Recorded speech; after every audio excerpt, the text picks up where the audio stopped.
Hey guys, Rich here. Welcome back to the RCINFORMER YouTube channel for our Back in Black live show. I've been out for a little while and I figured I'd jump back on and talk with everybody and show you guys a few things, answer some questions. And so I am back. So guys, I got a new mic. I did a quick live stream on Friday using the new microphone, showing you guys this new BA Hawk coming from Hobby Zone. And let me know, give me some comments, guys, some thumbs ups. Let me know how the audio is coming through. And we'll probably move on here. I got online a little early. It seems like once I go at right on the hour, always have difficulties, so that I'm a few minutes late. So chime in, guys. Let me know how things are going. I am going to throw up here my website stuff real fast. And it looks like I'm getting a little feedback. I got Paul Slade here in the house. I want to try and look at my screen here more up here. I got a larger screen ahead. So Lee Mann was here. He says he's probably at the airfield. He wants to know about the rates on the F-15. You know, I got to remember, because all I did was plug the thing in, and I just set up like 125, 170. I think I'm flying around 70 at most things. So I'll have to get more specific with that on a later date, because I don't have the airplane in front of me. So Mary Boozer's here to learn some stuff. Hey, Wes, how's it going? Marty Cruz is here. And who else we got? Robert Jones. What setup did you finally use on the V3 Corsair? Oh, I finally, for Robert Jones, I finally settled on using the stock motor, 300 kV motor with 8S power. And I went with that 120 amp 8S speed controller that FMS makes. So you can use any controller probably, but that's what I went with. And then, okay, you got the 360 kV motor. Okay, so that's better probably on 6S. Okay, so, and I think ESC wise, again, for Robert Jones, I think I went to a 100 amp. And of course, people calling me right now.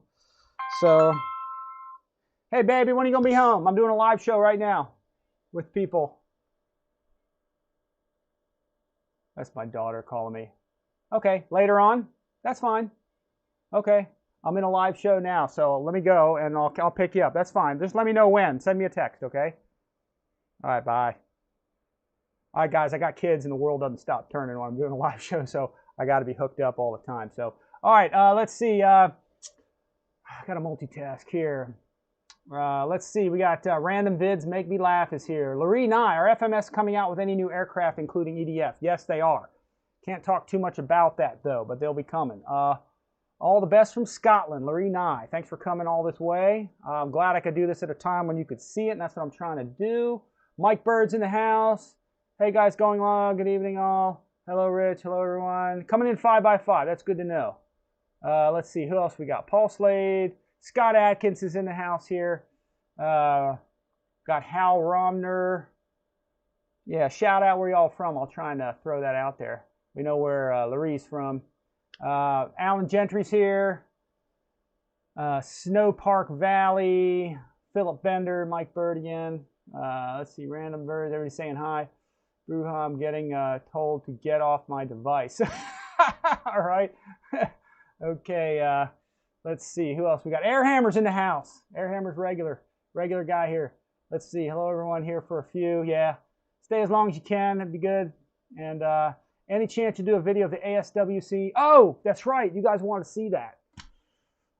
It's downstairs, so I can run and get that and show you all that. So, Scott, remind me again. I'll run down. I meant to bring that up here actually to show you because I know you asked for it. So yeah, I'll show it all to you.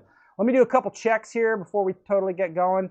Make sure my upper camera is working. I think you guys can probably see that. Let me close my window there. I'm trying to set up some hotkeys. Got some candy here, guys. Halloween candy. The kids all downstairs were eating it, so I had to take it, you know. I had to steal it. I'm bringing it up to my shop here, so just making sure everything's working. So we'll put that back there. All right, Tyson D. Strong from Utah. Johnny, Utah. All right, Airhammer in Minnesota for now. Dude, it's too cold there. I fly in there, but I fly right out every chance I get. Hal Roffner's Republic of Texas here. Yeah, all right. Philip Bender, New Jersey. Mike Bird. Mike Bird's from, he's in England, I believe. South Yorkshire, England. All right. All the guys overseas. That's why I'm doing this a little early. Everybody does it at night. But I'm usually hanging out with my girlfriend on the couch at night watching TV. So anyway, so I try to do this stuff during the day. Me and Gavin were just out flying this thing. So what time are we to the start of showtime? We're a minute from showtime. So I tell you what, Scott had asked me about the ASW17 box mod. So if you guys can chill for a sec, because guys asked to see that, and I'll probably show that. So let's see. I'm going to run downstairs and get it. LJ Hobby Life, morning from southern Arizona. I like Arizona. Rich, have you made any arrows? Hawk, yeah, we did. We did it. We flew it yesterday. It flew like a champion, and we'll talk about this a little bit. Really nice airplane. I'm usually not a hand launch kind of belly land, kind of person, but this thing flies really well, and the fit and finish is nice. It's not like a rough thing. It's really super nice. Just like I showed in the unbox, so you guys can check that out. I did that full unbox of it and assembly on the live show on Friday. So very nice model. I'd love to get that T33 because I'm really overall impressed with this. And I settled on a configuration here on the inside that we'll talk about here too when we get down to it. So, but I tell you what, I'm going to run down and get that box because everybody has been asking me, to see that box. So I'm going to go get that here in a second. If you guys can give me like 2 minutes, I'm actually going to run down the stairs. I'm in an upstairs room in my house. Gav's in the house. Me and Gav were just flying this thing. So here, let me. You know what? I can do a poor man's thing of this. Here, hold on. Here, let's see. We'll do a. Here, let's do this. I don't normally. Here, let me see if I can zoom here. No, that's the wrong way. That's a pan to the garbage on my floor here. Yeah, I did a big workshop cleanup, but at the same time, I kind of messed it up because I'm always working on stuff. All right, here's a poor man's, video thing. There you go. There's Gav, my compadre. So we were out there. I'm going to bring him in here for a live show one of these days, but he and I are going out and doing videos for everybody because, he can fly great, and he and I fly together now and doing all kinds of stuff. So I'm trying to get him out there with as many planes as I can. And look, he's even got the right hat on. Look at that. So, but yeah, we're out there flying it today. So guys, I got videos of this thing, coming. So we shot yesterday. I flew it like twice or something, and then Gav flew it twice today too. And so I'm gonna try and edit those this week and get them out there this week. I hope so.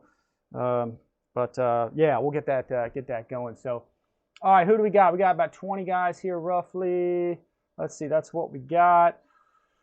Let's see, Snow Valley Park, T33 looks and sounds, performs even better than what I've seen. Yeah, this thing's great too. Thanks, Rich. I met you about 10 years ago at AMA show when it was in Ontario. Oh, yeah, that's right. I was there with the Banana Hobby guys. That's right. Appreciate all the good info you share with everyone. Mike Bird's there. Let's see, Paul Slade. Payday next week and see a Hawk in my future. Yeah, nice flying airplane, guys. I can definitely vouch for this. I will take this to events that I go to kind of from now on because it's that high quality of a hand launch airplane. So it's definitely nice. Shadow Ops. He's even here when he's driving. Look at that. Larry Nye got the Arrows, MiG-29, and now the F-15. They're both fantastic, aren't they? That's why I take those to events, man. They're both excellent planes. So, all right, guys. Give me 5 minutes. If anybody jumps on, tell them to stay put. I'm just going to, or actually like a minute or two. I'm going to run down. Let me get that box because guys have been asking me for it. And I'll be right back, all right? Let me go get it. You guys can probably still hear me on the audio. In fact, if you lose me, I'm going down the stairs.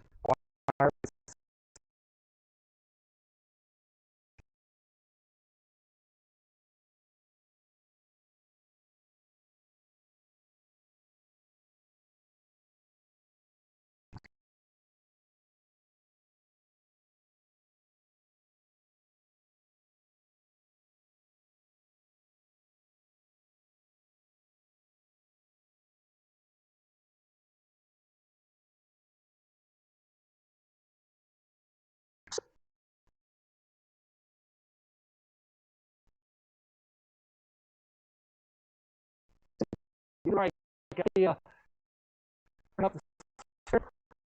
All right. Look at the effort I go to. This is one of those things that like a million people have asked me for, and I've been meaning to do a separate video, and maybe I will, but for now I can show you all this thing, and we'll see how it goes here. Actually, let me put there it is. Hey, could you guys hear me the whole time? Could y'all hear me all right? Did I cut out at all in the audio? Because I just went all the way downstairs. That's like a good test of my the range on my new mic. So let's do this. Let me get, I'll move a couple things here. Let me put these down. So got my Ernst stands and stuff. I'm going to put the Hawk up here for a second because we'll talk about this in a bit. So yeah, this was one that everybody's been asking me to cover. So we'll talk about this real quick. It looks like a self-destruct from James Bond. Yeah, all right, let's see. From an old James Bond flick. Put all this stuff. Yeah, probably all right. All right, let's see who else is here. Air Hammer, no! All right, what's the best F-15 EDF? Depends on what you like. Oh, did it drop out? You guys got audio back? A little, made it. All right, give me some comments here if you guys have seen the, if you guys still have good audio. No. Oh, that was bad. That could have shut down the whole program. Let me check something out here real fast too while we're doing this. All right. It cut a little, made it. I'm showing good audio here. Let me go websites. Here, let me show you what I got too. I've always every while now want to get streaming trouble. But you can see here, look at my upload speeds, 900 kilobytes. Downloads 477. That was right before I went online. So I'm going to do another quick speed check and see what we got going on here. Because we got fiber optic and we're hooked directly to it. Yeah, you see it dropped way down. I'm at 100 something. That may be because of the stream I'm doing here. But let's see, that's the download. This must suck up a lot of bandwidth. And then there's 400 there. I can probably change some stream settings as well. So I may have to change a few. But we're still fast enough to stream. Still showing a good connection and everything. So we'll go through a lot of these things here. I got a lot of events to show you guys. Let's see what else we got. That's the live. Okay, you guys are good? Back? Okay, very good. All right, well, here we go, folks. Let me get, I'll get a couple things here put aside. Let me get a few things down here. And we'll talk about this because a lot of guys, like I said, a lot of folks have been asking me about this. And I totally forgot, but yeah, we'll go with this. Your back sounds good. Okay, this is, guys, this is my ASW 17. Probably one of the nicest gliders around from FMS. And, but I made this box for it. There's a couple different ways that you guys can do this. I'll go to the top view here. And let me get rid of the website thing. There we go. So there's a bunch of different ways you can do this. Okay, but the way that I did it, let me take the top off so y'all can see. This is what I got going on here. No, not that. Let me go. Here we go. Yeah, and this is for... there's a couple different ways that you guys can do this. I'll go to the top view here. Yeah, that's right. Let me get rid of the website thing. There we go. So there's a bunch of different ways you can do this. All right, so what I did is, but the way that I did it, let me take the top off so y'all can see. The way that I chose to do it was to leave my this is what I got going on horizontal stabilizer on the airplane. So that's the thing you have to decide, is do you want this horizontal stabilizer here to stay on the plane or not? There's a couple different ways that you guys can do this. If you don't want it to stay on the plane when you put it in the box, then that can just go in this slot right here. Okay, here we go. But in order to do that, there's a bunch of different ways you can do this. All right, so what I did is, the way that I did it, let me take the top off. The way that I chose to do it was to leave my, so I figured I don't want stabilizer on the airplane. So that's the thing you have to decide. It's an easy connector, which you can do, or you can unscrew the servo here to stay on the plane. There's a couple different ways that you guys can do this. I could put a ball link and then put it in the box, then that can just go in this slot right here. But anyway, for purposes of this demo, I decided to leave my elevator. I also added these blue stripes. So what I did is, the way that I did it, otherwise you have to disconnect the way that I chose to do it. Really, all I did for my plane, I figured I don't want to stabilize it on the airplane. So that's the thing you have to decide. It's an easy Now, thing I just got one that you can do, or you can just carry the servo here to stay on the plane. Anyway, to make this thing, to do this the way that actions go in the slots right here. But anyway, for purposes of this demo, I decided to leave my first of all, just take the glider out and put it down. Okay, as you put it down with the horizontal stabilizer, really all you're going to notice that it's going to hit the thumb.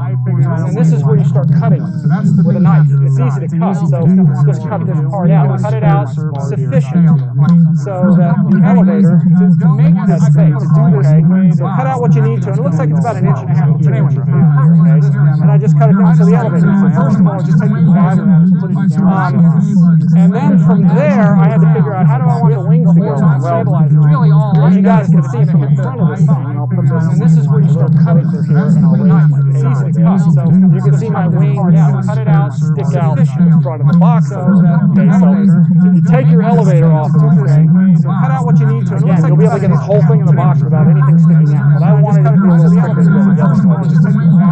So what I had to do was, as you can see here, I had to figure out how do I want the wings from the top view, because I had to stop the wings somewhere so they didn't hit the horizontal stabilizer. So I began to just sort of insert the wings. You can see my wings. And as the wings went in front of the box, what I had to do, to take your elevator off, clearly, I had to make, as the wings, as you put your one wing, as you begin to put this thing in there, you notice that you have to cut a notch. So what I had to do was, as you can see, so you want to notch that box. You want to notch this down. Just a hobby knife, guys. It takes just no time at all to do this. And as the wings went, you're going to cut all the way down here until these seat nicely in there. And you don't want there to really be any pressure. I had to make on as the wings, as you put your one wing, as you can see. But these are form fitted for the wings. You know, if you look down in here, you can just this. So you want to notch that box. You know, if you get down in here, that's how the wings come in the box. In fact, I got a bunch of dirt down in here. It takes just so time. You may not be able to see in that picture there. But the whole leading edge of this is not to fit down in there with you know, even distribution of the load there. So it's not going to harm your wing. And especially, actually, I take that back. You don't really have to worry about it because the leading edge of these wings all have chin here.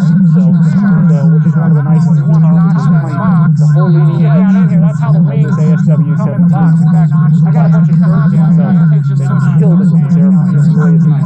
And then the other things I had to do, which is just small stuff, okay, is I had to notch out even distribution of the load there. So it's not going to harm your wing. As you can see here, right here, I had to put a notch, okay, just in the foam, so that this fairing cover would fit in there, okay, and that was it. So, and I locked it, I put it in such a way that I'm going to try and get this all in the frame. The other things I had to do, this little notch cover right here, or hatchet, or notch out, it hits that notch in such a way, so if I move it in this direction, it can't hit my elevator back here. I don't want it to ding my elevator, because this whole thing back here is plastic, and it'll trash your elevator if you're not careful. So if you put a notch, and I locked it, I put it in such a way, it up, and it keeps your elevator from getting dinged. So, you know, that's really about it. You know, for the bottom of the box, you want to make sure everything's neutralized. Okay, it hits that notch in such a way, and then your top can't hit my elevator back here. I don't want it to ding my elevator, because this whole thing back here is plastic, and it'll trash your elevator. Hey, I got Gav. I'm taking a caller, guys. Hey, what's up, man? What's that? So, you know, that's really about it. Is it? You know, for the bottom of the box. Oh, bad audio. All right, let's try here. Hold on a second, guys. Gav's calling me and saying I got bad audio. I'm showing it coming in. What do you guys hear? Let me try that. How about now? Is it any better? How's it going now? You got it now? Gav's got me on the thing here. What's it doing?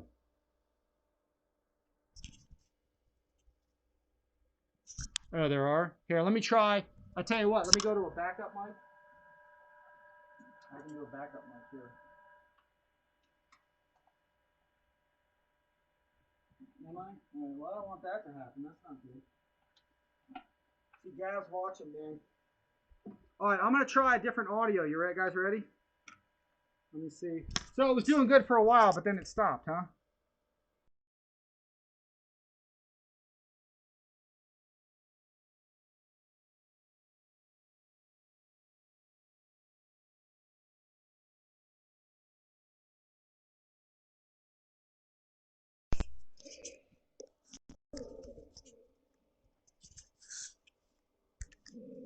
Okay. All right, how about now? You doing good? Here, give it a sec, guys. What's Scotty say? The more you overtake the plumbing, the easier it is to stop up the drain. All right, guys. Are we good now? You good? Okay. All right, Gav, bring me again, man. If if it happens again. All right. Sorry. No, I'm glad you called, man. I need somebody to check this stuff out. I can't tell. I don't hear any sound, so I don't. All I see is a sound bar in front of me. So, you guys good? All right. Ring me if there's another issue. All right, guys. All right, here we go. How's that? Better? All right. Thanks, Gav. See you, man. All right. Bye. All good. 5x5 air hammer TNRC pilot. All right. Thanks, guys. Sorry. Sometimes I don't hear any of that stuff, folks. So if it goes awry, I can't really tell. All I got is a sound bar here to give me some. Man, there's always issues sometimes with this damn thing. I mean, there's always some crazy thing happening. So, all right. I gotta watch the chat thing a little more. But all right, all good. Gav saves the day. All right, what'd I miss? Audio's back. Yeah, I don't know what that was. Some kind of... If it happens again, I might ditch the mic because it's a new mic. So, all right, so where were we? Hey, Scott, where are we at? What part did you miss? Let me know if you need to go back and talk about something that didn't come through. All right. It's all good. I just did a reboot of it, and I just did an off and an on, and it reconnected. So, all right, we're all good. All right, what'd you guys miss? Which parts did you miss? Let me know what else y'all need. Take a drink break here. I was about to fall. All right, we got Sean Peterson. Greetings from Durban, South Africa. All right, South Africa. Ghost in the Machine, yeah. I guess the voice is replicating. Oh, you pretty much missed the whole thing. Oh, great. All right, that's cool. Well, when did it start going bad? All right, so I'll rebrief that whole thing. Okay, so here's what we do. I'm going to go back to this view. Go back to here. Okay, so here's what you do. We'll start this off again. Essentially what you do is you have to decide on the airplane, okay, whether or not you guys want to have your, I'm going to move this over here real quick because I can't see the chat thing with this. Go back to when you open the box. Okay, that's where I'm going. All right, first of all, when you're going to put this in here, you have to decide whether you want the elevator on the airplane or not. Okay, so you could remove the elevator if you wanted to, and you could just put it right in this slot that it was intended to go into. Okay, but I decided to keep mine on there. The reason I did that is because I wanted to be pretty quick and ready to go, and I didn't want to really unscrew things, too much stuff. So because the deal is that with your elevator, you got an easy connector and you got just a Z-bend here. So if I went to a ball link here, yeah, it'd be easier to disconnect, but I didn't want to have to disconnect linkages and mess with that. I just wanted to put the wings on and go. So I chose to leave my elevator on. So if you guys want to take your elevator off, you can put it right in the box where it goes. Again, right in this slot right here. So that's your call. So, but if you want to leave the elevator on it like I did, okay, you got to change the box a little bit. So, and the way that works is by putting this right down in here, okay? As you put your elevator down, I'm going to slide this over. Let me just lower my table a bit. That'll help a bit. So your airplane basically fits right down into the box, exactly the way it came from the factory, except that because you now have the vertical and everything on there, you have this that you snapped on, you have this. as it goes down in there, you just got to take a knife and just cut right here because it's going to hit the foam. So you cut here, and just go down until the airplane settles down into the box, and you've got ample room around here. And you can see it from the side profile as well, right here, how this fits in there. And I left plenty of room so it's not resting along here. Now my elevator got moved here a little bit. Let me mess with that. Let me get it neutral. There we go. And you want to trim it so, you know, you got plenty of space here, okay? The foam's not going to hurt the airplane. So, and then once your airplane's sitting down into its place, you know, that's pretty much it. The fuselage is down, down in there nicely. So once the fuselage is in place, and it's pretty much exactly the way it came from the factory, except for the notches we just made right here. So this fits with the elevator. So the next thing you got to do is get the wings in. So all I did was literally drop the wing down into place, and you're going to have to cut notches in the front. So let me swap my camera again. I'll raise my table, and you can see right there that you have to make some notches into this thing. So if you look right here, you can see I had to cut a couple notches in there. This is all hobby knife stuff or razor knife kind of cuts you just have to make. So it's pretty easy stuff. It takes you just a few minutes to do this to your plane. So anyway, as your wing goes down in, okay, because initially it was here, okay, we shifted it forward so the front end sticks out a little bit. So you cut these notches down in here, okay, so that fits in place, okay. Another thing you're going to have to do, and I'll switch views here. Another thing you're going to have to do as you put your wing in place, okay, is I found that I needed to cut a notch right here. You can see there's a notch in the foam where that fits in. So this will slide into place, and this does two things for you. One, it lets the wing seat all the way in there, okay, because, and you want it to seat all the way in there because down in there where you see all that dirt right in here, this is the trench that they made, okay, to support the leading edge of the wing. So once this goes in there, you just kind of line up that notch where it goes right in there. This will keep it from, and if you want to do this correctly, leave about an inch right here, okay? So the wing doesn't come back and trash your elevator right here, okay? So it's pretty simple, and you can see I'm going to try and pan this out in such a way. Let me see if I can get, actually let me lower my table all the way to the bottom, and you should be able to see this. Yeah, there we go. That notch right there keeps your wing from moving back here and hitting your elevator, okay? And that's it. So you got a notch here you cut for your elevator. You got a notch in the back you cut for your elevator, so this sits flat just like it came from the factory. You have a notch in the front so your wing seats all the way down. And you got one notch in there, okay, for that fairing that keeps this wing from hitting the elevator. So that's really it, guys, for that part of the box. Let me check my chat log. Simplest ideas are usually the best. Yeah, and that's it. So and again, you could take your elevator off and all this would fit in the box without anything sticking out. So, but I did it this way because I didn't want to reinstall the elevator and redo the linkage and all that kind of stuff. So I just wanted linkage free, not mess with it. Because the wings, you screw those two spars in, which I put inside the canopy, and then you slide your wings on and you snap it. I don't want it to be that simple. So I kind of sacrifice some of this stuff sticking out. So the last thing you got to do is cut the top of this box. And one notch I had to make was right here. I just basically followed the elevator, the vertical stabilizer hole that was here, okay, and I just basically made it come out of the top, okay, that's all. I changed just cut it a little bit. Again, it's all hobby knife type stuff. And then what I did is I slowly began to put this box back on top. I'll show it from this angle. And then as I put it down on here, anything that was catching, I cut, okay? And some of the things that were catching, and you'll be able to see this from the top of the box, okay, and I'll go switch to that angle, was what you can see right here. You can see I had to cut these open. So just cut them open, and just go down a little bit more each time, but you want to leave clearance here so there's space between the foam and your trailing edge because you can ding your trailing edge. So that's it all the way along. So, and then I think, did I cut some in the front? I'm trying to remember. Yeah, I had to cut a couple notches in the front too, okay, to accommodate, you know, the trailing edge out here.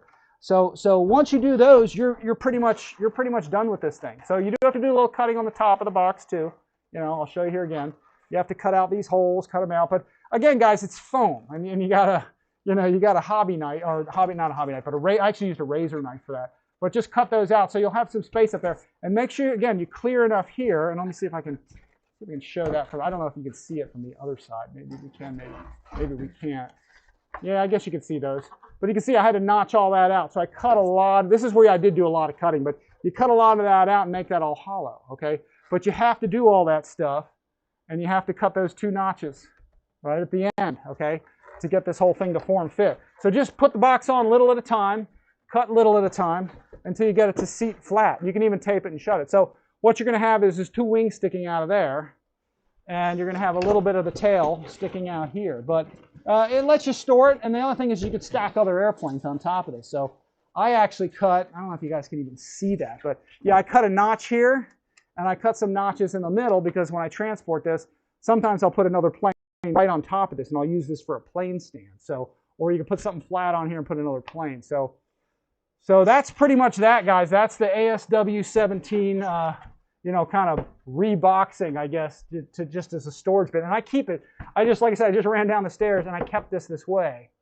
I keep it stored like this, so when I need to go somewhere with it, you know, I got a glider event or something, I just take this whole thing and just throw it in the car and go. So, and then I don't need to do anything, you know, I don't need to do anything crazy with it, you know. Let me see what we got. Looks like we got 20 some odd guys watching, not too bad. Let's see what we got here. Simplest ideas are the best. Let's see. Yeah, I need one of these gliders. This is a really nice glider. 2 of the best gliders around, guys, foam-wise, are this thing. And what did I do with my other one? This thing and the one from Hobby Zone. Hobby Zone's got that killer. They're both almost the same airplanes. In fact, here's Hobby Zone. Let me see if I can go. I'm just going to go over here. I move this over. Man, this thing does not want to cooperate with me today.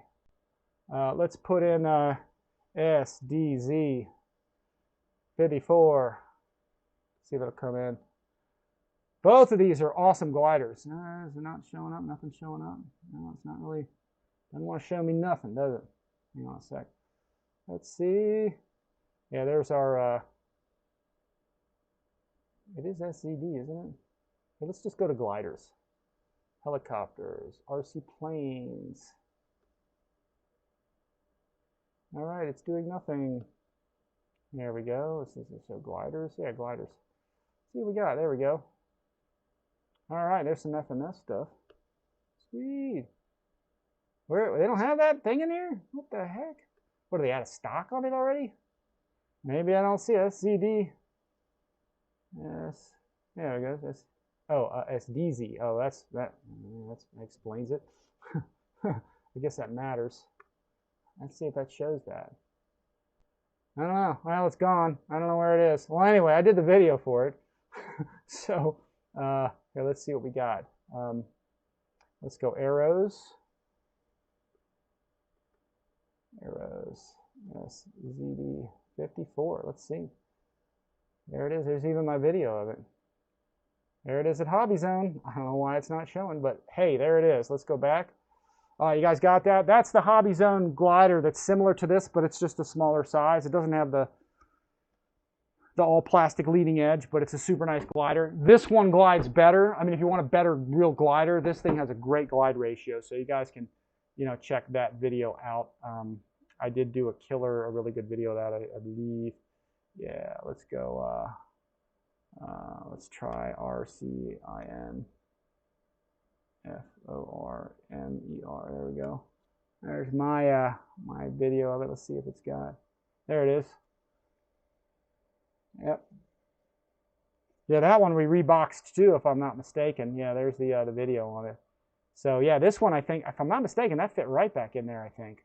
Yeah, let's see what we did. So if you guys want to check that one out too, that's nice. But this is a better glider as far as glider. They're both good, but this one just has a better glide ratio than that one. That one's smaller for smaller confined areas, and it does a real nice job. So All right, let's do a quick speed check. Let's stay on top of this thing. Let's see what we're doing for speed-wise. Let's see. Normally I'm 900 on both, so that's not too bad. 180 should be a lot better than that, but we'll see. Usually it's somewhere it catches me off guard where we go into this crazy loss of signal here. Let's see what our upload's doing. Boom, there we go. 600, 700. Yeah, go 8. Do I hear 8? 800. There it is, 800. So that's my upload speed. So we're doing pretty good there. Okay, let me get back to some questions. Okay, let's see. If you guys watch that video I just showed you for the SZD, someone's asking about that. Pay It Forward wants to see a small tour of the storage setup. Yeah, let's do that. That's one of the next things I want to do. Okay, let me check out some of these messages here. Everybody good on the glider? Because I think we're good on the. I think we're good on that. Let me see. Let's see what we got. Let me go back there. SCD 54. Let's see. That'll be something. Is that a glider? Yeah, no problem. All right, Scotty, you got all that. Scott Adkins is there. All right. I hope that answers all the questions on this. Maybe I'll do a separate video at some point, but let's see. Hope you get to check out the X-Fly A10. The X-Fly A10, now that you mention it. It's right here. Had it for weeks. We can even unbox it if you guys want to today if there's time. Let's see. The SCD is between, Snow Valley Park says the SCD is between the Consendo and the ASW. Yeah, I agree with that. But the ASW from FMS, if you want a true kind of, well, I'm not a glider guy, but the true like better glider, this one glides best of them. So, and actually we've got the Night Radiant here. We got to get going too. So anyway, all right guys, I'm going to park this down below here. I'm just going to stick it down here on the ground. And let's see, Pay It Forward was asking me for the tour. Well, it's a little trash now, but I'll take you guys on a tour and we'll talk about some of this stuff. Guys, without a doubt, another awesome, like made in the USA product, okay,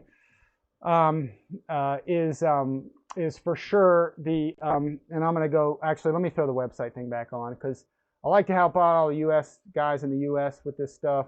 Flying Tiger RC, guys. If y'all go to Flying Tiger RC, I don't get any commissions or cuts out of this or anything, but this is just because I like to boost American companies, and he's been letting me, demo these flying racks, okay? And he's also got a bunch of stuff. Robert Petrinick, the Petrinick brothers there, he hurt his hand, so he's using, as you see here, he's using that transmitter tray, so that Flying Tiger RC makes. But, and this is the first time I'm going to really show you this. I got some pictures I've posted around, but this is the storage rack system that I've kind of mounted everywhere. Let me get, I'll open this back up here in a second. But if you guys go through Flying Tiger, made right here in the USA, he's got a lot of cool RC products, and it's all aluminum made stuff. So, and if you scroll down to the bottom or to the top, and you can see some of the partners and stuff that are there. Even if you go to the top here, for example, and you can click on shop and home and all that stuff. Actually, let me go back. Let me go to the bottom. It looks a little better there, I think. But Flying Tiger RC, all made in the USA stuff. And you can see the airplane storage rack systems, okay? So I'm going to show you here what the 8-plane storage rack system looks like right here. And I'm going to show you the parts of it right here. I've been mounting it, and I'm going to do this whole back wall with it. And I have that wall done, which I'll throw some video up there for you guys to see. So this is essentially what it is it's a wall system. And let me close up. I'm going to close the window, and I'll come back to it here. But what it is it comes with essentially, depending on what sizes you want to get, it comes with these, okay, wall mounts, okay? And there's 2 kinds on the website. Ray Caputo is the guy that makes this stuff. But he's getting ready to make some changes because I made some suggestions, and I think using my suggestions and using some other guys' suggestions, I guess I got to switch the camera to show you that. This is what the wall beams look like. This whole system consists of these wall racks, okay, that are, again, made of aluminum. They're super tough. These are the heavy-duty ones, and he's got a lighter-duty one that works real well, too, for lighter planes. But I think he's going to be going to the all-heavy-duty one here you know, eventually. But the system consists of these wall mounts, okay, that you bolt to the wall, okay, vertically. And then these are the arms, okay, that these are all aluminum, all machined, super, super nice, okay. And this has a hinge, so they can actually go up and down. Now, I think he's getting ready to do away with the hinge because most people don't use the hinge to angle the planes up and down. It's intended for a vaulted ceiling, okay, which I actually have. And he said almost nobody needs it. But so he's going to start making straight arms without the hinge, okay, but he's probably still got some, so if you guys want them, you can check it out. But it's just 2 screws to assemble. So it's not going to have any hinge at all. There's going to be no assembly other than just mounting it to the wall, which is kind of nice. And then you can put whatever padding you want on here. He includes some foam padding. And I told him I think we should go with a thicker one. So he's going to go with a thicker one. I just kind of suggested that. Or you can put, you know, that tube insulation here or whatever. In fact, let me put the window back up so I can see y'all chats. But I never thought I'd say this, but Rich has a nice rack. Yeah, I know. Yeah, that's pretty good. So anyway, and then what happens is you mount these on the wall flush. Okay, and then you put these in, and they go down and they lock in place. Okay, and then that's your, you know, that's your whole storage rack deal there. So and then you can, because of this one has the angle deal on it. You can angle it up. Okay, so it has a, and that's really meant for if you're going to put them up top above a ceiling that actually has a vaulted ceiling. You can conform to that, and I actually have that in my house, which I was wasting a lot of space, but because of these nice racks from Flying Tiger RC, I can actually store my planes better. So I got a bunch of these stickers too. Here, give me a second. Yeah, so check it out, guys. Flying Tiger RC, all made in the USA, not made in China stuff. He actually also has Ray's also got cool like aluminum gun mounting, gun rack systems and stuff, so you guys can look at that. But he's also got the transmitter tray and all that kind of stuff. But these are super, super nice. So, but anyway, you know, contact Ray for that stuff. Flying Tiger RC. Again, I'll throw it up here. Again, here, let me get to the, that's not what I'm trying to show you. That's not what I'm trying to show you either. Here, this is the 8-plane, and there's several different versions. There's the 8-plane storage rack, and it by far is like the nicest place. Why did it go back to there? Flying Tiger RC, I don't get that. All right, well, anyway, I'm assuming that's probably Ray in there also, but I'm not sure. And then there's Robert Petrinick. Did I say that right, Petrinick? All right, let's see. But anyway, if you go to, yeah, the storage system. So he has a 4-plane storage system and different you know, he's got different sizes of it. So, but what I can do for right now is, let me go back to my camera mode. What I can do is I can show you what my racks are looking like. Now, I'm going to be putting those back here. I just haven't had time to get to them because they take some installation, because you have to put these things flat up against a wall. Mine are going to go all the way on the ceiling. My ceiling is vaulted, so you guys can see here if I pan back a little bit, my camera might drop a bit. See the top of my ceiling with my lights and stuff? My ceiling is right up there. It's actually vaulted. It goes at an angle. So I'll be able to mount these in the back, angle the air, which I actually did on my opposing wall, which actually I'm going to show you guys right now. So let's see if my technology doesn't fail me here this time. So let's zoom over there. We're going to pass by our Banana Hobby Diamond, and we're going to pass by the L39. And there's one rack I put, and I'm actually going to be going actually to the left of that. So I'm going to continue to mount these so I can display them when I show you guys planes. I'm going to be mounting more of those racks right on here. This is harder to get to, but once I mount them up there, I'll be able to display some more airplanes, you know, for you guys. So if I were to zoom in on that, you guys can see what that looks like. So let me zoom in a little bit. You guys can kind of get an idea of how those planes go up there. So I actually kind of modified this one a little bit because I wanted to have like be able to put as many there as I could, because that's actually a stairwell that comes up there. So, and then let me see if my technology will let me zoom around here a little bit. I'm going to get another servo, camera servo, that will allow me to show you guys this better at another time. But there's my upper wall rack system, okay, that actually conforms, okay, to my vaulted ceiling. So you know, check with Ray if you guys still want the swivel type, because like I said, I think he's gonna go away with do away with that kind. But for now, you know, I got all these airplanes mounted, and you can see. In fact, I'll walk over there right now so y'all can see what I'm talking about. And I can't really see this, folks. So, but as I go over here, for example, the T7 up here, okay, this mounts right in here, and I got them pretty tight. The nice thing I like about the ones that have is you can lower them, okay, and you can kind of get to the thing. So I'm just going to pull this right off of here, and you guys can, from here, you can see the wall rack. I'm going to put that on the ground, but you guys can see how these are. This mounts right on here, so you can just lift these up and take these off. It's really that simple. So I bought myself some foam like this to put on here. This is and I forgot the type of spongy foam it is, but it pads almost anything that goes on here. And Ray's going to be including this. Now you can use whatever you want, okay? For example, I initially put all of this piping material on here, which you can use, and whatever foam or whatever pad you have, you can use whatever you want.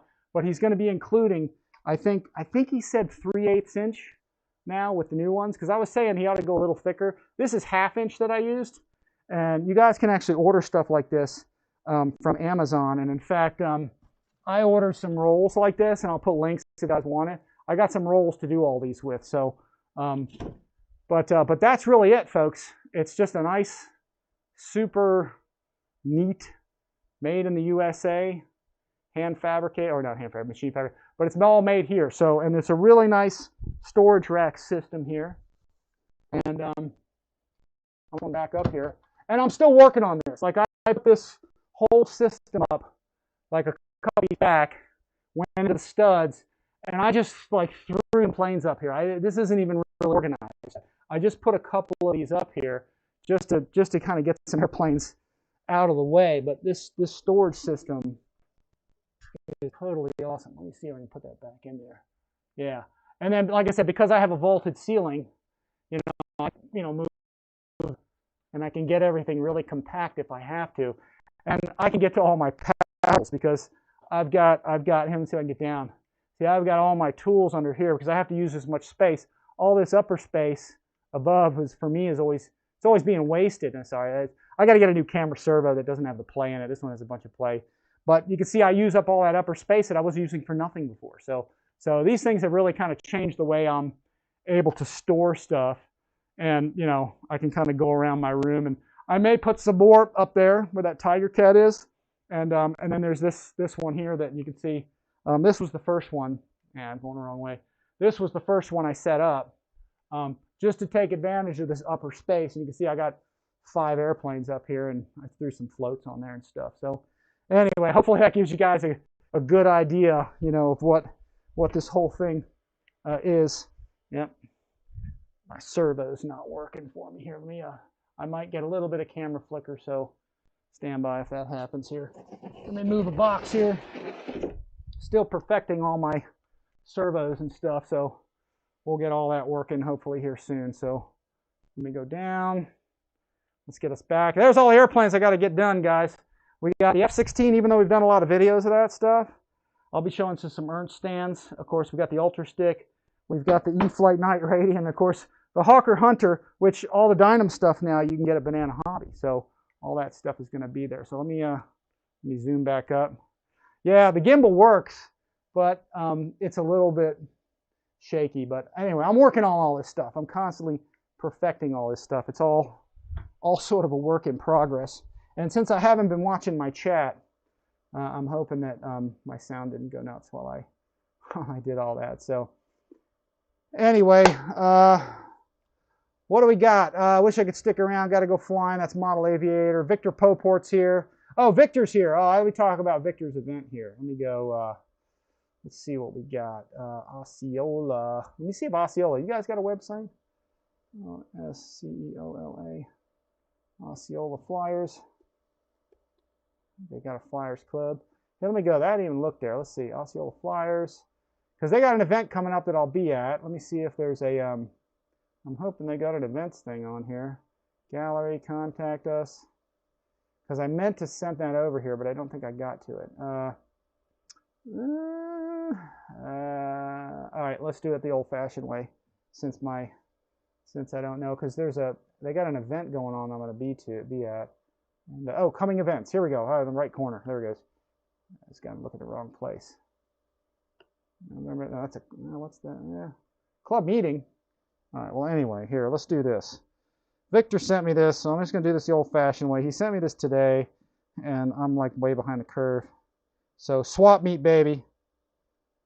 Swap meet for anybody that wants to go. Okay, we're going to try it this way. Yeah, baby, there it is. Low technology. Look at that.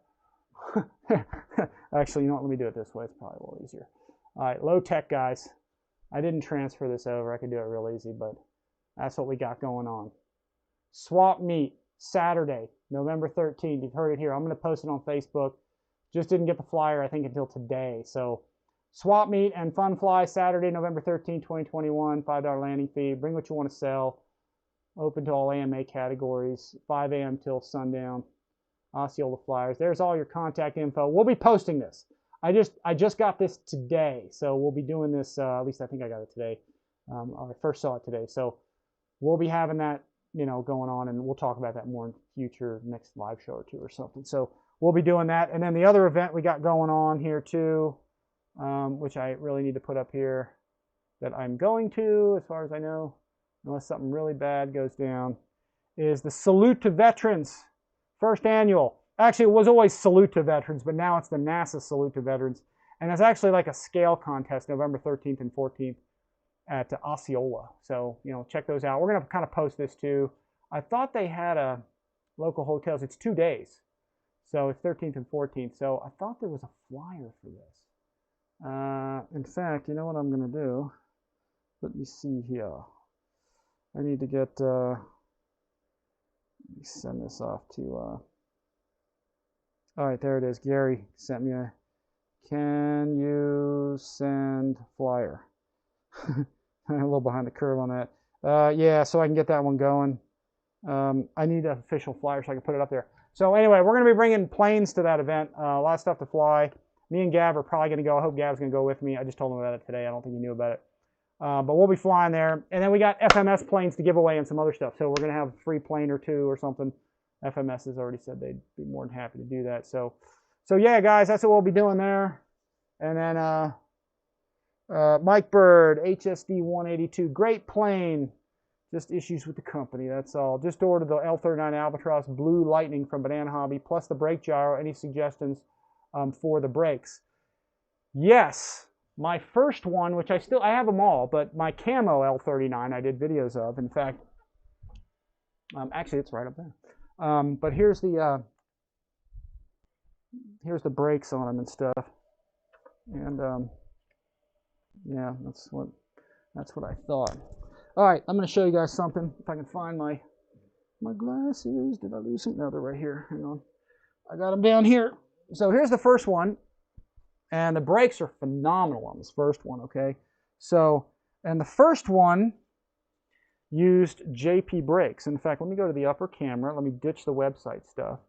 Okay, and I'll show you guys how this looks up here. You guys can see all that in there. I think you guys can probably see that detail, I hope. But these are JP 65 meters. Okay, that was the first. The new ones come with in-house. These brakes work phenomenal, but it's like the in-house ones, they work, but at high speed, they weren't working. However, working not well. But here's what I just realized that I just found out from Ralph Salgado. Is he told me that and I think this, we actually tested it yesterday because we flew both of these, the L39 back here, and we flew the Diamond on grass yesterday. So we really didn't need brakes. But what we found out is that what Ralph told me was if you just take the travel adjustment and you increase the end point to go all the way in, the brakes actually increase in pressure. So, and I hadn't done that. Honestly, I didn't even know that was a weight. I thought they were just on and off, but I guess, so we went ahead and we upped that. So next time I go out to a runway or I get it outside, I'm going to do a brake test for everybody and see how I think that tightened them up actually. So So that's really all I got to say, you know, kind of about that. Let's see. Long drive from Doncaster. All right. Let's see. Let's see. Mike B, you'll like it. I thought the box was empty when I first got it. It was light. Yeah. Let's see what we got. Let's see what I got. Kind of go back up. Yeah, Banana Hobby stepped their game up, guys. And again, I wouldn't really be showing you guys anything, you know, from Banana Hobby if I thought there was going to be a problem with them. But I've been working for Banana Hobby. I'm not on their payroll or anything, but I've been demoing their planes for the last, I don't know, 6, 7, 8 years or something, and they've always been really cool. And they've had some nice planes, the LX stuff, but you know, their customer service is way good now, apparently. Everybody's saying, in fact, if you guys have any comments, leave your comments here. So guys have been saying their customer service is very good. And, you know, the folks that were causing problems with customer service are not there anymore. They sort of changed the guard there, and they've got great customer service now. So it's going well. So let's see, Eric Johnson's here. Morning from Down Under. Labor Day here. Let's see, I got Ray. Banana Hobby has really stepped it up. Ray says, if anything I want is there, I will be getting it there. Yeah. So, and the other thing too, guys, Banana Hobby, I actually hooked up, Banana Hobby and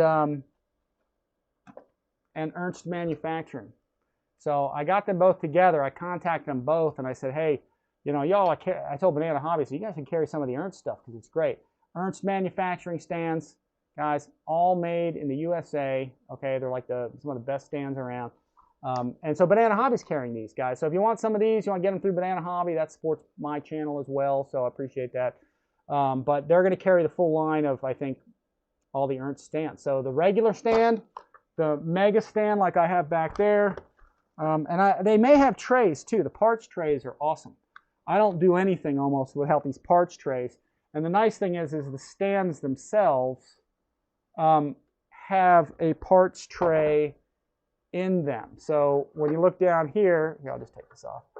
I throw all my stuff in here. So when I'm working on planes, I'm always throwing my parts down in here. So you can put glue, parts, everything. So you're not losing stuff at the field. So, and my mega stands now, like my mega stands just the other day, we were transporting the planes in the stands because they sit in the back of the car that way perfectly. So you can't go wrong with the Ernst stands. They're pretty much the best thing around. So, and they're all, again, made in the USA, guys. So I really like promoting all the USA stuff. So anyway, let's see what else we got. I might have missed some questions, guys. So let's see. John T's in the house. He's from Down Under there. John T's been watching for a while. What do we got? Let's see. Looking forward to getting an air hammer, John. Let's see. Yeah, Banana Hobby's got some cool stuff, and they're cool people. Looking forward to summer. Just finished my 737 MAX. All right. So everybody watching right now, let me reiterate one more thing here real quick. Again, guys, the airplane stands. Again, made in the USA. Sorry, Guy Caputo. I was saying Ray. Let me go to the home page. There's, again, shoot, I didn't even have it up there. There it is. Flying Tiger RC, another great American-made product. I might do a show on stuff made in the USA because we've got really nice Ernst stands, okay, and trays coming from from a USA company, Ernst Manufacturing, and we've got really nice airplane storage systems from Flying Tiger RC. So check all those out there. And I'm on the chat log here now, folks, and I might have missed questions, and it's hard to go back sometimes and figure out who was asking what. But who wants to see what next? If you guys want to throw some of your comments up there, we can talk about, or I can show you some other things. We can open some stuff up, or what do y'all want to see? It says, how do you compare the quality of Banana Hobby jets to HSD jets? Okay, that's a good question. That was from Robert Snellis. In a nutshell, I actually sold all my HSD stuff because the Aerofoam larger jets, they're just way better. I mean, there's nothing wrong with HSD. Well, there are things wrong, but that's for another subject, another topic, another time. But the HSD airplanes are good airplanes. It's just that for the last, Banana Hobby carried HSD for, I think, over the last 6 or 7 years, I think. And I did a lot of product testing and stuff like that on them, and improvement, and doing demos of them. And I got a lot of stuff on my channel that's HSD, and they're nice. But I don't think they are to the standard or the quality level that the aerofoam larger planes that are coming from Banana Hobby are. So these are a much tougher surface, nice finish. They're just engineered better. And just to give you a story, the HSD Super Viper, I had version 1, 8 cell, okay? And then I also had version 3, 4, 2, 3, and 4. And I think it was from version 3 or to version 4, they took the servo boxes. I kind of can't believe they did this. I'm going to zoom in. They took the servo boxes right here and removed them and glued the servos in. Now, there's nothing wrong with that, I guess, but the models are more expensive now. So, and plus having an access hatch like this, you really can't beat the aerofoam stuff the way they do it. They just have a beautiful access hatch for all of your servos. Let me get rid of the website stuff. So you can see how nice those are.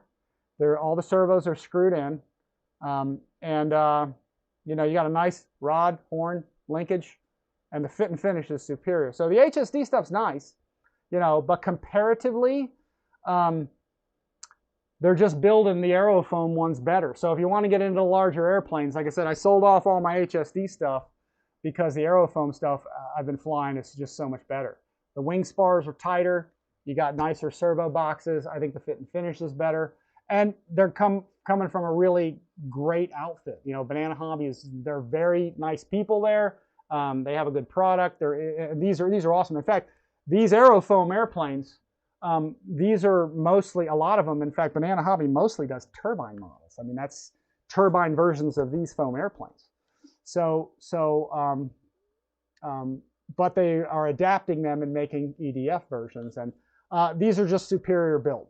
They just are. I mean, and you can look at my videos on my channel. I have both on there. So, and I got to say, preference-wise, if I had to take an HSD over an aerofoam or one or the other, I mean, it would be aerofoam 100% of the time because they're just a better made airplane.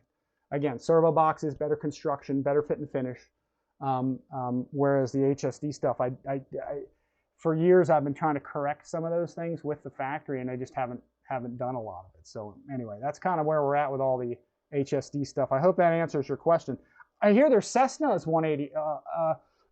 Cessna 182 is super nice, but I haven't seen one up close. I hear it's pretty cool, but I'd have to evaluate it myself to see what it's like. So, let's see what else we got. Let me look at some other questions here. Thanks, Rich, for the tour. Yeah, okay, pay it forward. Let's see. How about the Arrows BAE? You guys want to talk about that? Let's see. There's loads of crawler companies in the USA making great hop-up parts. Yeah, there are. Robert Davis says, is there an easy way to see what foam a plane is, or Googling what everybody does? Is there an easy way to see what foam a plane is? Or I'm not sure what that means. Okay. Sorry, I'm new. That's okay. No problem. New people allowed. Just my opinion. HSE Cessna is one of their belts. Yeah, and it might be because it's a newer one. Yeah, I've heard that the Cessna 182 is cool. I was actually supposed to get one of these, but it ended up not getting one of them, and so I can't evaluate it if I don't see it, guys. So, let's see. I don't own a lot of their products, but I'm comparing it to the E-flite Cessna, and also, so yeah. I mean, if it's good, get it. If it's not, like I said, I've just found the aerofoam comparatively, when you're looking at the larger jets, they're just much better engineered. So, like I said, I sold all my HSD stuff because this stuff is just a lot better. Let's see. We have some Aggressor 1F5s that are training with military. Let's see. Okay, let's see. Okay, these guys are all having a conversation. I'm trying to think, since I haven't done too many, it's hard to do questions sometimes. Oh, do you do extreme flight plane reviews? I haven't done any extreme flight stuff because I think most of that's 3D aerobatic stuff, and I don't really do a lot of, I don't do 3D, but I don't know, maybe I could get into it. 3D is awesome, and the guys that do it are cool, but it's never been of real interest to me to, you know, they're always and they're hovering, and it's tough. I don't know how to do it. I can do a little, but not really. That's not really my thing. So, Rich, do you know if FMS will make any more warbirds? Yeah, they are at some point. FMS is really getting into cars, and they have some super nice cars, and I've already showed you guys a few on here. This new Firehorse is sweet. I got to do an unbox of this, so when you guys want to see this, we'll do this too. This is pretty sweet. They're putting out some of the nicest car models, cars available, I think. Let's see, type of foam. That's a Robert Davis man. Yeah, there's EPO like 32 and 20 and different densities and stuff. And yeah, for Robert Davis, typically turbine-powered models, which are kind of like these EDFs, they make a denser foam. And in the lighter electric planes, they make them a little bit of a lighter, less dense because you don't really want the weight. Turbine can carry the weight, electric can't so much. Did someone have an ME? John T says, let me go back. Let's see, John T said, did someone have an ME-262 breakup somewhere? Yeah. Yeah, Bobby Commit is disintegrated in flight, and it wasn't really going, it was fast, but it wasn't going faster than anything else. Yeah, so that's the HSD-262, so yeah. And then when I was at Jet Jam, another guy had flutter problems. He said it was his second one because the first one destroyed. So again, I'm going with aerofoam because we just don't want to mess with that stuff. Let's see. Pay It Forward says, Rich, I like what I see coming up from Banana Hobby. Not knocking any of their competitors. The more competition, the better. And I agree. That's the thing. You know, when one company does one thing, and in fact, you know, there's a lot of guys that they're like, oh, I'm just buying anything that's motion RC, and I'm not buying FMS like there's an enemy or one's better than the other. Well, you guys got to understand something, you know. I'm unbiased, but I do like FMS stuff. I like the Freewing stuff. Freewing makes stuff that most places don't make. They're each good in their own way, but bottom line is that you don't want the federal government making a car and eliminating every car manufacturer around because you're going to get a crappy car, okay? You want different companies, Ford, Chrysler, GM, Saab, Volvo, you know, you name it, Tesla. You want them all competing. Same thing with airplanes. You want all these companies trying to up and put out better stuff because the end user, you and me, are the ones that benefit from this stuff. So, you know, we want the competition. So Pay It Forward. Yeah, he's on the right track, and that's what I say is, hey, man, let these places put out stuff. You know, you had, for example, you had the Tiger Cat come out by Flightline, which is a nice airplane, 4-cell powered, 2 batteries. And everybody bought it. The FMS plane came out, 6-cell powered, single battery, awesome landing gear, and it smoked the Flightline airplane. Not to knock the Flightline airplane. Flightline airplane is a good airplane.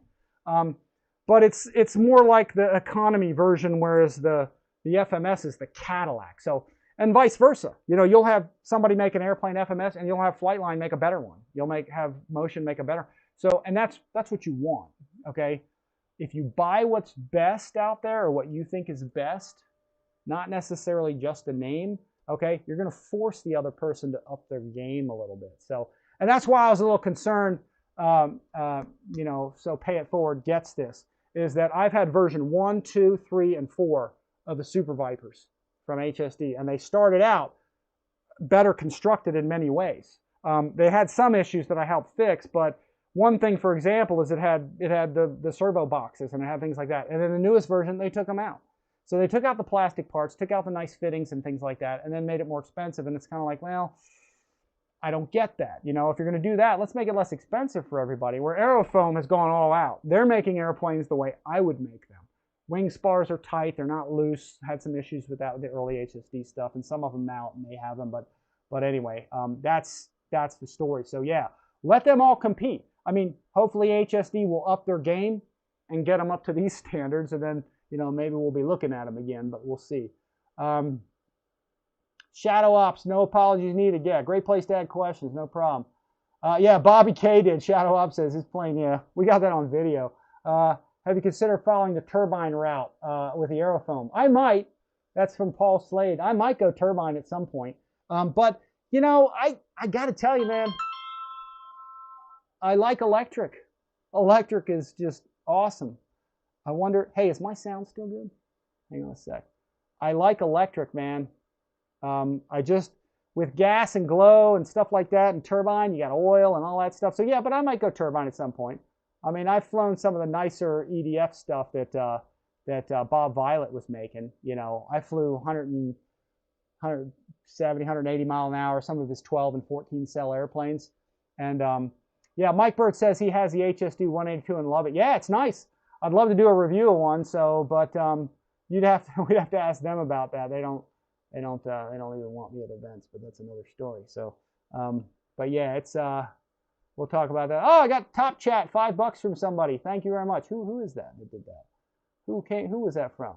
Okay, I usually, guys, and also when it comes to the chat money and stuff, I appreciate it. It's awesome. I appreciate you guys giving me that, because I give money to clubs and things like that too. So I appreciate the money from the top chats and all that stuff. But again, I'll say it again. I actually prefer you guys not pay me money or anything like that. I appreciate it, and it does help out for sure, because we spend a lot of time on this. But I'd rather you guys use my links to buy some things.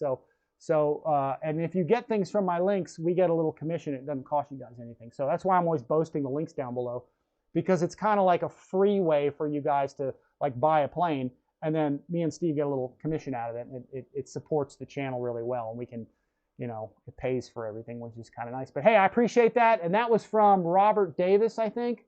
What type of foam is?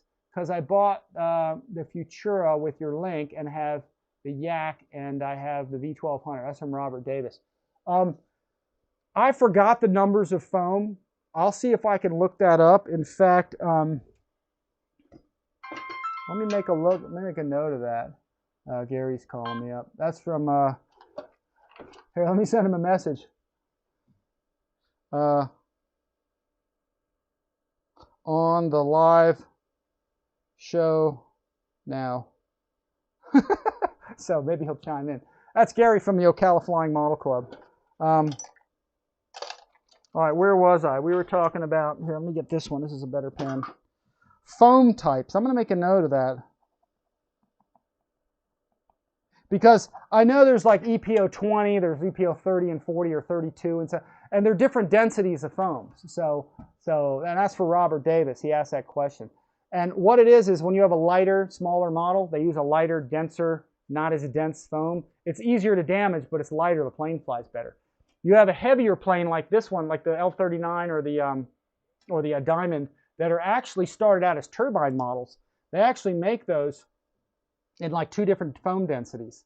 I think HSD does this too, but like you'll have a higher, denser, and heavier foam with the turbine models, because they're going faster. It needs to be tougher.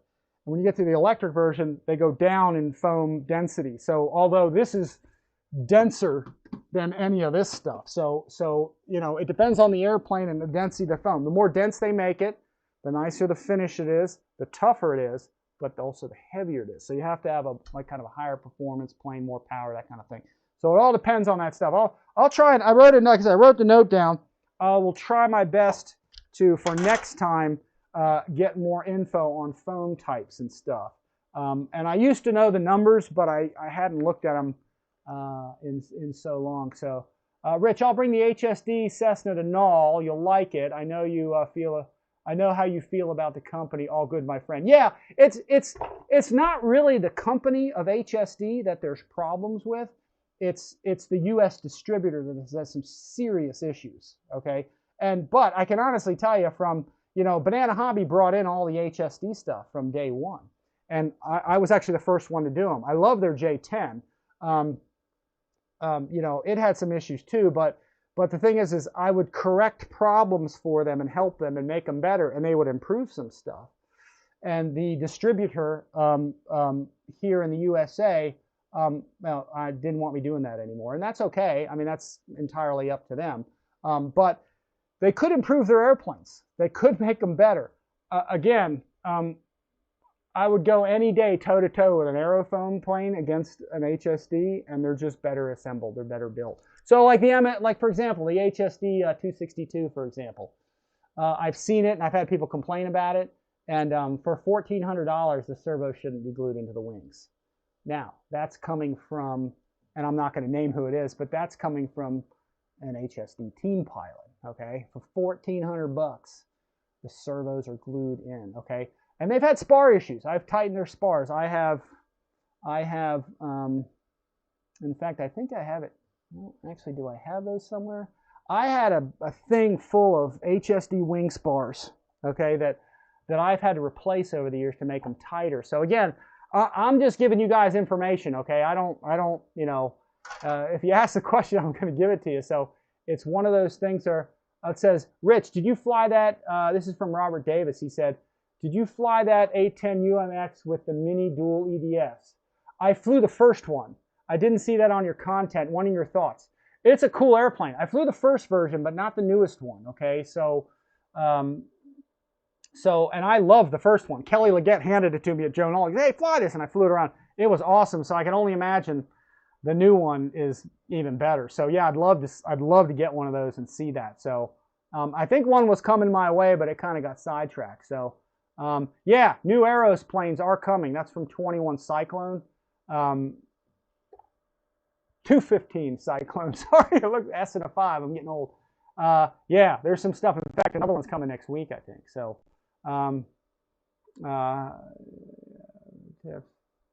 what is this? Captain Smith said picked up 2 HSD jets.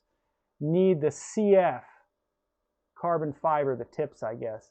Yeah, glued the rest. I'm not sure what that totally means. So again, guys, I'm not knocking HSD. I've got HSD stuff on my channel, and I've been, you know, test flying their stuff and making them better, you know, for years. And actually, I was invited by the factory about 2 years ago to actually go to China and demo their stuff and fly some things and stuff. But you know, that didn't pan out. Coronavirus happened, and some other deals happened, other things happened, and you know, but you know, like I said, here's the thing. It turned out in my favor because I got to tell you, just aerofoam stuff, it's just much more solidly built. So competition is always the best. So yeah, maybe everybody will up their game with this stuff. So, you know, I reported directly to the HSD factory on a lot of stuff, and I actually report my findings right to the aerofoam factory. And the guy there running it, I say, hey, here's a good idea. Why don't we take this and change this? And they go, we will improve that in the next version. So I have input with a lot of these places on that stuff, and I try to make them better so you guys get a better plane, you know. So I'm not on anybody's payroll for any of that kind of stuff. So, but I help out with the factory, and the factory's cool with me. We kind of work together and that kind of thing. So the aerofoam factory at Banana Hobby, they're really cool. So let's see. Noon's Airborne RC. Main reason HSD sucks to me is you can buy fuselage parts, need a wing, have to buy a whole kit. Reason I own only one HSD Superviver turbine. The rest are other brands. Yeah, I've heard parts issues and stuff. Well, parts issues now also, you know, without blaming one company in particular, parts issues are a lot right now. It's COVID too. So let's see. I thought you bleed FMS. Laugh out loud. Thanks. I thought I bought their product. Yeah, well, I kind of do. And Robert Davis, since you're asking that question, you know, FMS contacted me like 10 years ago and said, we'd love for you to demo some of our planes and, you know, take them to shows and stuff. And I said, well, let me do some R&D for you too. So I started showing them stuff, and they were like, wow, we never knew this was a problem. So I kind of became like their R&D and test guy and brought some of the standards up. I'm sure there were other guys doing it too. I'm not the only one, I'm sure, but FMS has been awesome. Same thing with the aerofoam factory. They've been awesome in taking feedback from me. And I say, hey, this would be a lot better if we did this, or I'm having a problem with this, or this is loose. And often FMS would send me a second airplane. They'd say, put that one aside. So we're going to send you another one with your improvement on it because we changed the mold because of what you said. So they do a lot of that kind of stuff. So not everything, but, you know, and I'm just making a better plane for you guys, and I like working with them, and I like working with these good companies. So let's see. I thought you bleed out. Yeah, so, but yeah, FMS is such a great group. The people there are awesome. And I'm talking about the factory guys, you know, so High noon, sir, U.S. That's Mike Brother C. Noons Airborne. All right. Snow Valley. Cough, Boeing monopoly. Cough, yeah. Well, hey, man, I fly a Boeing jet for a living. Boeing rules. Boeing won a lot of wars for us, so we got to keep Boeing going. That was a rhyme there. Let's see what else we got. Yeah, like I said, that HSD 182, it looks really nice, you know. I wouldn't mind showing one off, but, you know, we'll see. I picked up 2 HSD jets. Just need to see. Oh, they already did that one. Have had good luck with FMS. Beat the snot out of my Kingfisher and still all original electronics and multiple crashes. Yeah, well, I flew through a plane accidentally, you know, with a wood airplane, and with my Kingfisher. The Kingfisher survived, the wood plane didn't. So let's see. Noons Airborne RC says shadow for several remover, denatured alcohol. Okay, for several. Denatured alcohol is your friend. Melts the glue. Brings me to my other point. The glue is not fuel proof. Okay. Just ordered myself the new Vanquish Builder's Kit. Okay, let's see what else we got. Okay, Robert David, I'm back here now. Trying to get caught up with the chat, guys. It goes fast. Yeah, Shadow Ops, he's got a good point. Different foam cell size depending on the density. Yeah. So the density is the size of the foam cell.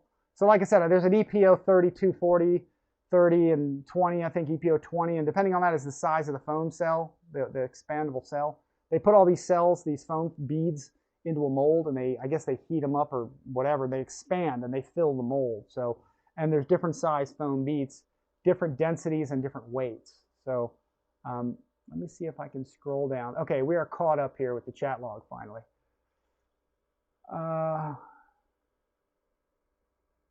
You don't have to look them up. I was wondering if you can tell by looking at it. Yeah, a lot of times you can, because you can, if you look very carefully, if the paint job is really good and the finish of the closed cells is good, you really can't. But the ones that you can tell, you can see the size of the bead on there, okay? And then with the HSD stuff, you almost can't see them because, or not the HSD, but the aerofoam stuff, you almost can't tell because the paint is very thick and it's denser, so you almost can't tell. In fact, when I was at Imperial last week, somebody said, Rich, what is this thing made out of? I said, it's foam. They're like, really? It doesn't even seem like it. So these newer planes, even Motion RC, a lot of their airplanes, you can't tell some of those are even foam because the finish is so good. So let's see. Repairs. Robert Davis says he likes to use xylene and resins for some. Some foam doesn't like it at all. Yeah, it'll dissolve.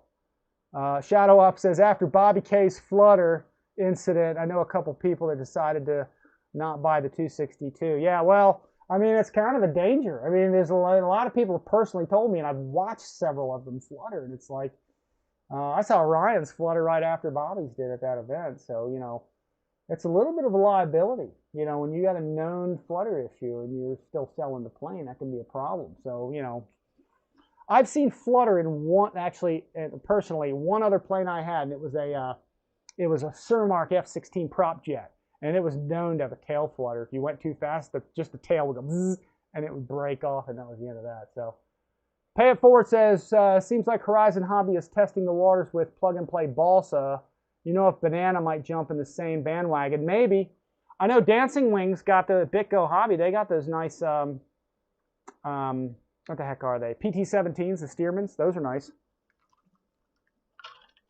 I haven't seen one up close yet, but, you know, they seem nice. They seem like a real nice airplane. Have you or will you do any float planes? I got a ton of float planes. I got float planes all over the place. Take a look at, here, let's go, let me put my website up. Let me click on here. And here, watch this. FMS BEAVER 2000 millimeter floats. Let's try RCINFORMER. Let's see what comes up. See if something comes up. Ah, there we go. Look at that. Float demo. So I've got float demos, guys, of the FMS de Havilland Beaver, which I think it's the biggest and probably ultimate, you know, in float plane and stuff. So we went crazy with this thing at Joan All. And there's some here. I got the Super Easy on floats, PA-18 on floats, all awesome on float. So this was this at Joe Knoll? Yeah, this was at Knoll in the fall week. So do I have anything else with floats? Yeah, I got that. There's the Piper Cub on floats. Yeah, I got a lot of this. I love float planes, guys. We got the Technum on floats, which, where is that? That's right up there. The Technum on floats from Hobby Zone is awesome. Yeah, I love float flying, man. I've got, no, it's not up there. I've got the Dynam Spitfire on floats. That's totally awesome. In fact, this is a good video. This is the, actually, this is the Beaver. We went crazy with this thing. So yeah, check out my videos, guys. Just type in like FMS RC Informer or something, FMS RC Informer float planes or floats or something, and you'll come up with all my, that's how you search.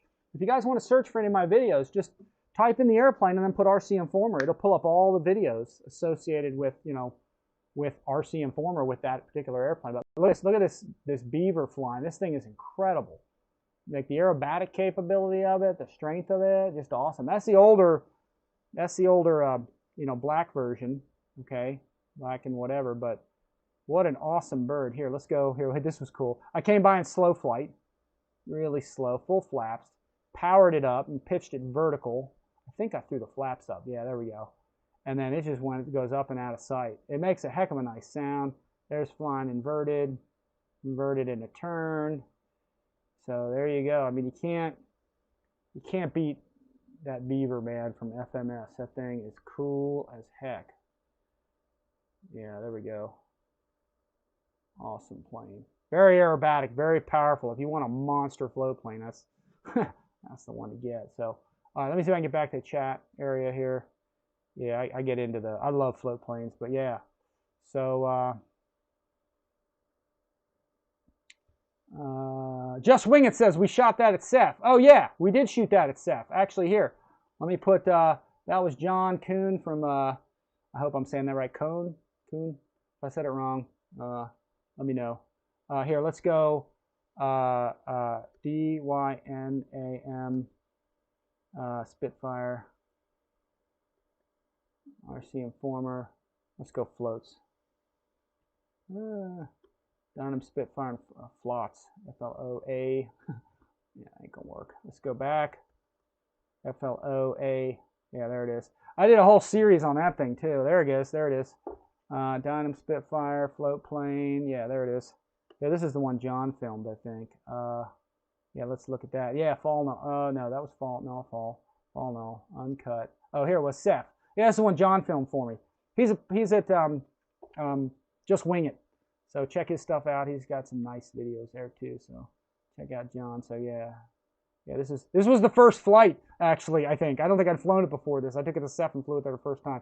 It's a little wobbly, a little shaky, but I still haven't put a stabilizer in it. So, but there it is, man. It's an awesome plane. Very nice. Bitco Hobby's got them. But I think they're going to be at Banana Hobby now. Here, I brought it up on the ramp here. There we go. Coming up. This full jet ski style right up there. So, all right. Anyway, let me put a pause on that. Let me close that window down. Get back to what we were doing there. Yeah. So we filmed that. Just checking. Yes, the Spitty. Yeah, John was there. Hopefully, maybe next year we'll do it again. Twin Otter on floats. Yeah, that's another one we did. So yeah, lots of float planes. I love float planes. And that E-flite plane is killer. So if I go like this, no, it's the wrong one.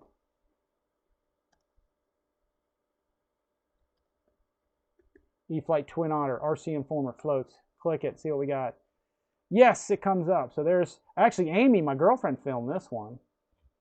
So nice plane. We got it after the fact, but it's a heck of a nice flying model. I mean, it really. Yeah, here's my girlfriend, Miss Amy. She's filming me flying this. So yeah, I've done tons of float planes, man. I love float airplanes. It's so much fun taking off, landing on water. There you go. That was a greaser right there. Awesome. All right, very cool, guys. All right, let's see what else we got chat log wise. All right, let's see. Let's see. The Twin Otter on floats. Yep, Air Hammer, Dynam Spitfire on floats. Yeah, and I actually, wait a minute, hang on a second. Let me go back real quick. Because I made some conversions to that. Let me go back. Yeah, I converted mine fully to the scale version, which I spent a little time on it. I put the lower ventral fin. Yeah, where is that? There's Miss Amy in a bikini. That's not bad to look at. Let's see. Oh, no, let me go back one more. Hang on. One more. There it is. So here's the full conversion. Well, I do a ventral fin refit of the airplane. You can see the lower ventral fin there. And I show you guys how to actually do that because I think that's one of the coolest planes around because it was a real airplane. They made a couple of those float planes, Spitfires, during the war. So to test them all out. So yeah. And where was the flight of that? That's the refit. Was that the actual? Oh, here it was. This was the actual flight I did of it, of the flight video. Yeah, so this was showing it with the ventral fin that I added to it, and I was doing aerobatics and stuff. So yeah, it looks cool with that lower fin, and it was a real plane. That's the cool thing. I've had this in many events at Null, Ceph, you name it. You know, I've taken it kind of all over. It's a hot rod airplane. You know, everybody's out there with their Cessnas and Beavers and stuff. Now, there's nothing wrong with that, but you know, here you are with a World War II fighter. You know, it just sort of shakes things up at the float events and everything. So it's kind of neat. So let me pause this, and then let me get back to the chat stuff. So let's see who's in the house here. That's still going. Now that's a little delay, a little lag there. So, all right, let's see what else we got here. Let me get rid of that chat window, and let's see what we got here. Let's see. Thought it would be easy transition for me. Let me read up here. Multi-rotors to fixed wing, but flying a V1200 opposed to a 5-inch carbon fiber racer is a whole nother language. Yeah, it really is. The V1200 flies great, but it's high speed and it gets downrange in a hurry. I mean, 145 miles an hour out of the box. I mean, it's just so, and it lands okay. The landing gear is like an accessory, and we can land it okay, but you got to really know how to fly that V1200, or better say, to take off and land. Because the taking off and landing is a challenge, but I mean, it's not that hard, but you just got to be on the ball and be good at, you know, stick and rudder. So, and then flying it fast, it can get away from you in a hurry. So, but it's an awesome built airplane. Paul said, not the best transition to fixed wing, but if you pull it off, kudos to you. Yeah, if you're going to transition to fixed wing, you know, get an E-flite training plane of some sort, or get a like an FMS. My favorite FMS plane is the Ranger, just for training, or a Super Easy. Those are awesome. That's what you want to train on and learn on, because you can go aerobatic with all of those too, but they're good trainers. So let's see, like the ice cream cone. Like ice cream cone, I'm not sure what that means. Your F-14 video with another plane in traffic you flew through was one of my favorites. That's from Robert Davis. Yeah, I love flying that F-14. I tell you, Motion RC, free wing, I mean, they got a winner with that plane. I'd love to see some improvements to it because we had to change some things on it. But man, it's a good flying airplane. Holy smoke. So, but guys, Just Wing It is here. Check out his channel. He's got John Cone. I don't know if I'm saying his name right. He's going to be pissed at me.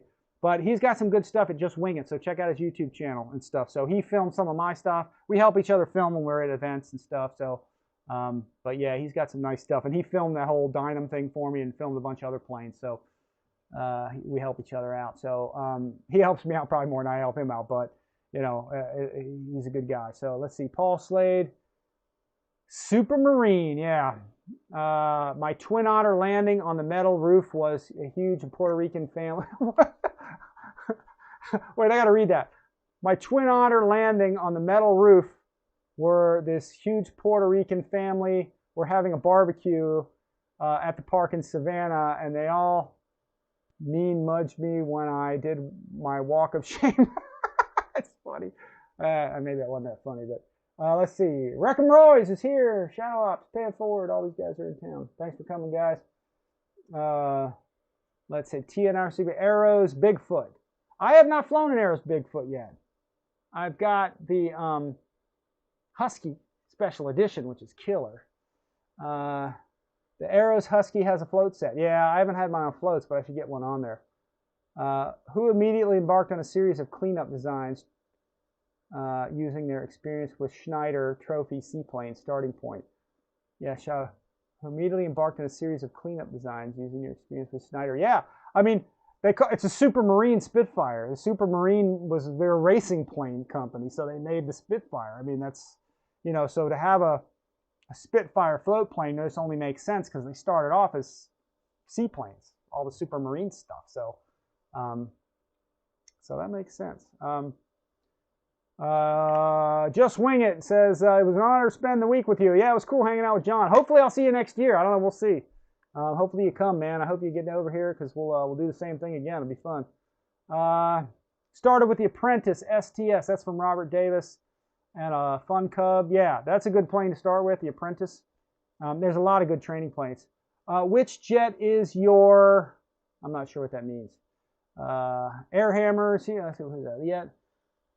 The Spitfire and floats is cool. Bitco can keep it in stock if Bitco can't keep it in stock. Hey, again, Dynam airplanes at Banana Hobby. Okay, they're going to carry them now. The Hawker Hunter and some of the nicer ones. So check them out at Banana Hobby. Use my links if you guys can in the description. That helps out. Bigfoot Ready to Fly is out. Yeah, guys, when it comes to stocks, Arrows F-15, where can I find your settings for it? That was Lee Mann. He asked me earlier.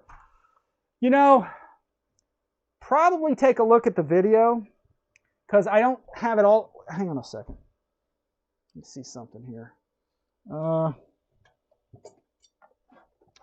I have the settings in my radios and stuff, which I can get out here, I think. But I don't know where the control horns are, okay, unless I see the airplane, and the airplane's like in my trailer right now. So, which is my favorite to fly? That's from Robert Sinellis. That's a huge, huge question, but it's a very simple one to answer. So, and the answer to that question, all right, here, let me put this up here. All right. Let me, I'm going to put this down. Nothing against the Hawker Hunter, but the easiest way to answer that question is right here. If I could have only one RC plane, oh no, that's my my gimbal getting all screwed up. If I could have only one RC plane, that would be it. If I had to get rid of all my planes and stick with just one, it would be the FMS F7F Tiger Cat, hands down. There's just no comparison to that plane for all around. It's not the fastest airplane around, okay? But in my mind, it's like the best handling airplane as far as a scale airplane goes. It's got the best landing gear, period. End of story. It's a twin-engine airplane. It's got tons and tons of power. I mean, top speed on it's probably 80 miles an hour, maybe, I'm guessing. I haven't even clocked it because it's not the speediest, but it's fast enough for what it is. Scale speed-wise, it's off the charts. But it's a twin-engine, best landing gear in the business, end of story, and it flies fantastic. It's super aerobatic, and I like the storyline behind it, the history behind it, because it's a it was the first Grumman like twin-engine fighter of the war, and it was pretty much the biggest and baddest twin fighter plane probably ever made.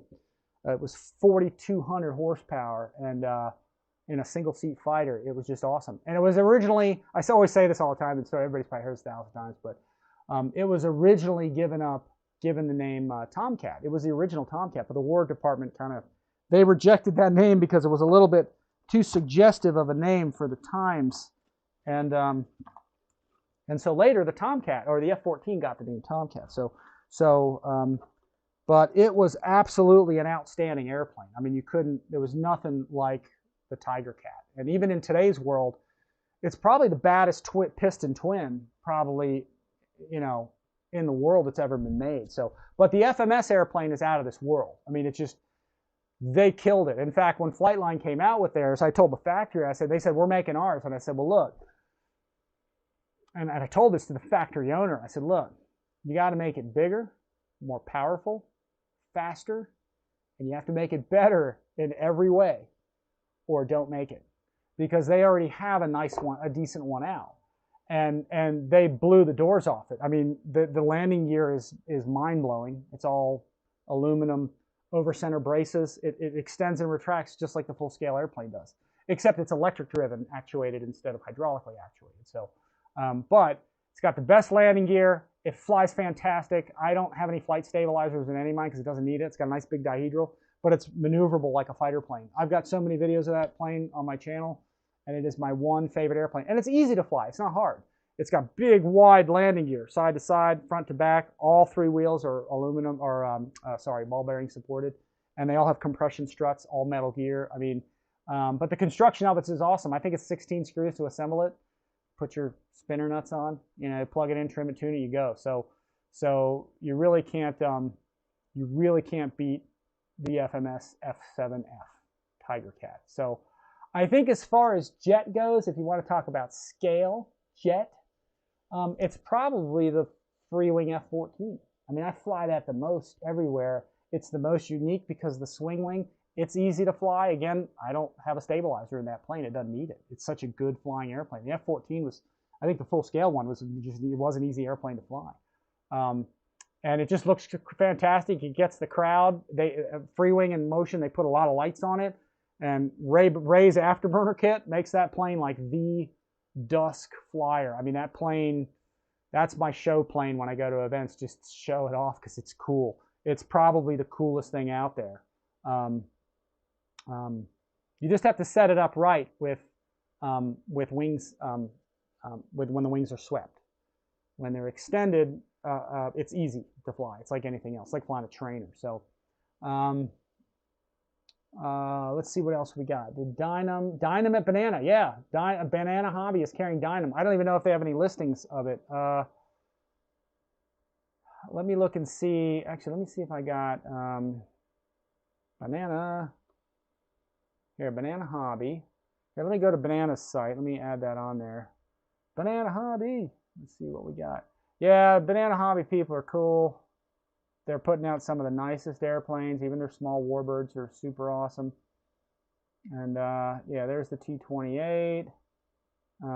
Yeah, I did the Osprey videos. Those were awesome. That's the Albatross. Can't go wrong with that. And they got JP upgrades and stuff. They got the Sirius. Yeah, guys, get a Sirius at Banana Hobby. I got them all there. Hawker Hunter. So yeah, there's your Dynam stuff, guys, right there. You can pre-order them. So, you know, they're going to have a new shipment. And here's the thing, guys, when it comes to shipments and things at all of these places, because of COVID and all this other stuff going on, you know, I hate to say it this way, but pre-order it if you want it, because by the time the container gets here, most of them are sold out. That's not a sales line. It's just a fact, okay? Stuff is going fast. Things are in short supply, so you almost really have to pre-order stuff. So, but there's my L39. There's my Osprey video. Check those out, guys. Like I said, I like working the Banana Hobby folks. They're really pretty cool, and they've got like the best products there now. They got really nice stuff. So, and remember, Banana Hobby was the originator of all this stuff. They brought in Freewing. They brought in FMS. They brought in HSD. They were the first to bring all these in. So they've made a good comeback. Earlier I was saying they're making a comeback. They've made a comeback, and the stuff they're selling is just fantastic. They got really nice stuff, and their customer service is really great too. So, but yeah, I love that Albatross, man. Yeah, let me close that up, and let's see what we got.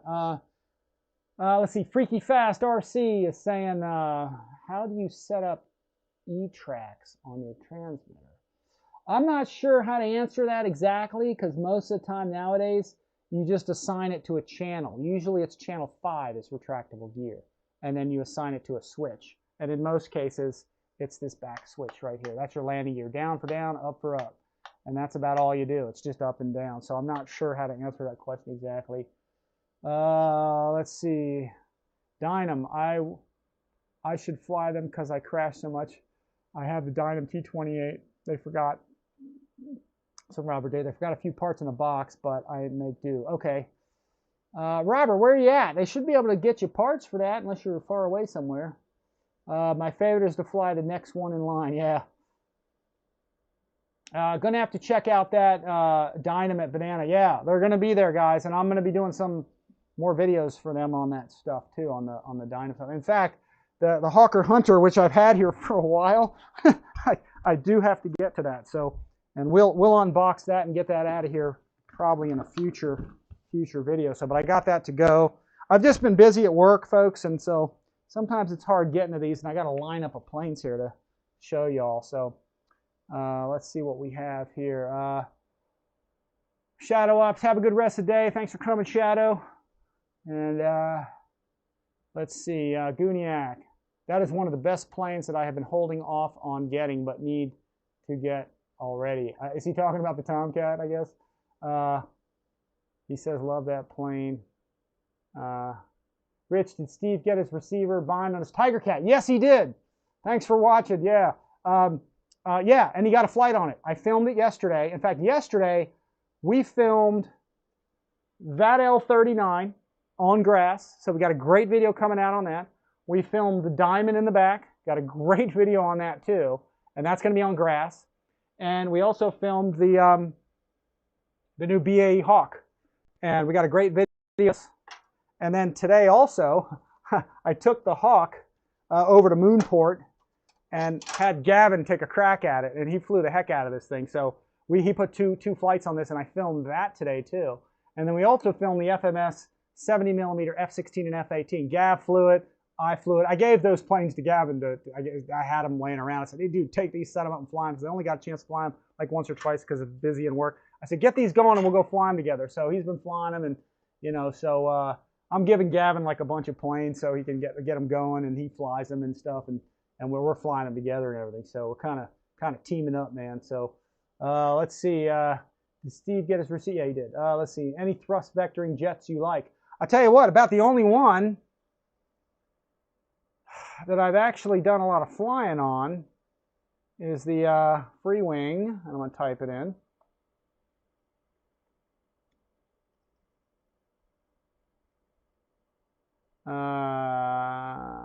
Let's do that. Let's see what comes up. No, F-18 Hornet 90mm. Type that in. Let's go. Let's see.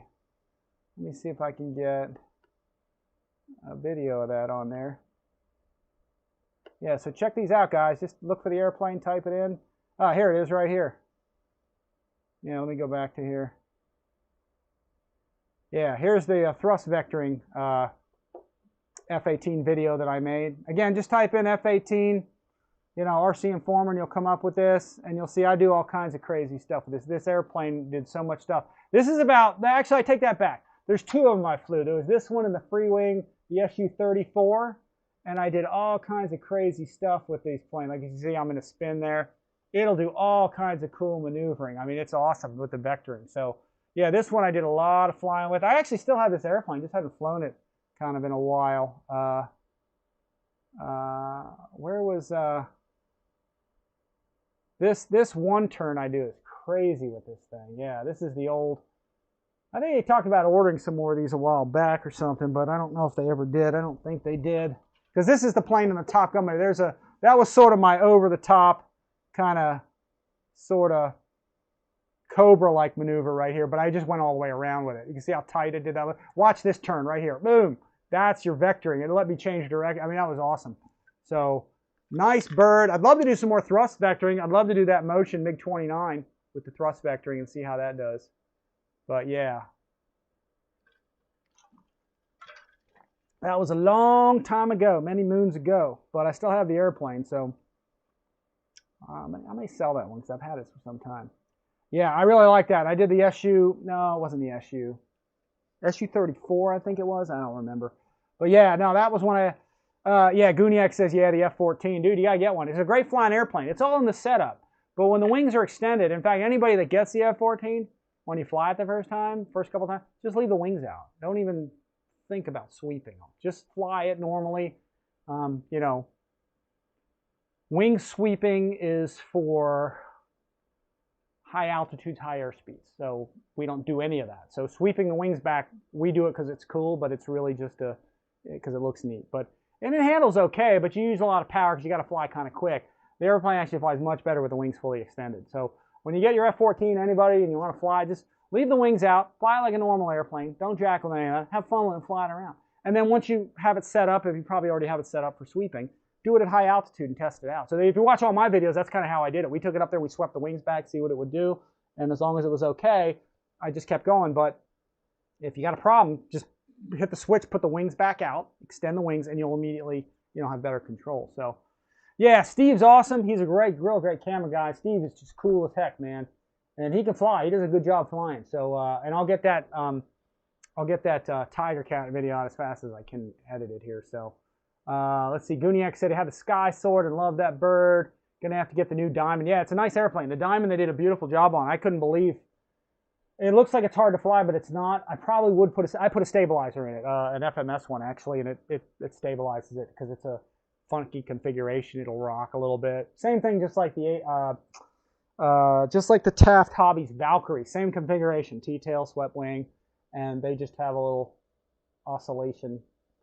Probably could use a yaw damper, but anyway, stabilizer helps it out. We'll get some in-runner. Yeah. Probably get an in-runner for a power plant for it. Yeah. So, yeah, find it out. I tell you what, Ray, outrunners have more torque for moving that fan, though. I mean, I like in-runners, don't get me wrong, but in fact, you can put a light ring. Use your burner set with a light ring. That's what I did with the Diamond, and I'll show you guys that here. Well, you guys saw some video of it already. Let's see. Hey, Rich, how about using your contacts at Banana Hobby to see if they are ever going to get the C-47 back? Okay, yeah, that's good to know. Here, let me make a note of that. I mean, BHC-47. Which C-47 was it? Which C-47 is it? Is it the, are you talking about the Dynam or which one? Let me know which one it is. What do you think of Flex Innovations? Flex Innovations is awesome. I mean, you got world champion, Kike Somenzini and Dave Ribby. I mean, those guys know what they're doing. Their products are awesome, man. But for me, I love sport airplanes, but I'm geared more towards, scale stuff and sport, general aerobatics, where those guys, everything they do is sport. It's all 3D aerobatics, with the exception of, a couple planes. They got their high-end F-16 turbine that's, $10,000, whatever it costs, $5 grand, whatever. And then they've got the newest one they have, which I'd love to show some videos of that, is their F-100 Super Sabre. That's cool. So yeah, Flex Innovations, man. They run a good outfit. They're nice guys there. They got Seth Arnold. He's great. I mean, all those guys fly great. I mean, they're all 3D minded. They're all 3D whatever. So, and I'm just not a 3D guy. I mean, I'd love to try out that F-100, I'd love to do a review of that. That's a nice airplane. So, and no one else makes one. So, Paul Slade says the the RV8's real nice. Yeah, like I said, all that Flex stuff, Flex Innovations, they do a good job. They sell a good product. They're reputable. So, I mean, I wouldn't hesitate to get anything from them. Reckham Roy says, I'll give you $100 for the F-18. Yeah, it's mint and ready to go. It just has dust on it. So, but it's nice. It flies just in the condition. I may take it out and fly it somewhere soon. Robert Dave is saying you'll buy the F-14 soon. I'm just not ready. This dogwood twig of a tree was hiding in this cotton field. Reached up and turned my Futura into 23 pieces. Rich, how are you doing from Long Island? That's from Ray Molina. I'm doing good. Let's see. Reckham Royce. Bummer Robert. Reckham Royce. What's up, dude? That's from Gilbert Delon. Yeah, so I was sick 2 months ago, guys. I actually had COVID. I got it sick here and recovered from it. So, it's not the death plague they're claiming it to be, but you can get sick from it. I mean, to get torque with an in-runner, you just make them a little longer. Yes, you're right. Yeah, you're right. No, you're absolutely right. Let's see. When they actually have a better mid-range amp reading than any outrunner can. Yeah. I mean, hey, they all work just as good. Like I said, if you have an outrunner, just put a ring in it. Ray, you ought to think about possibly selling rings with your afterburner kit. It doesn't have to be a center burner. If you got an outrunner ring, you can combine the two, you know. So, you know, just have a ring for outrunners, and that's something else you could sell, expand to. Rich, enjoyed the question answer session. Thanks again for sharing. Hodwis, have to go. I have family coming over soon. Don't forget to take time off. Yeah, I will. So thanks for coming. Pay it forward. Breckenroy's RC. Rich, the Blitz RC C47. Okay. Yeah. Okay. Oh, wait. The Blitz RC. Hang on a sec. Let me do this. C47.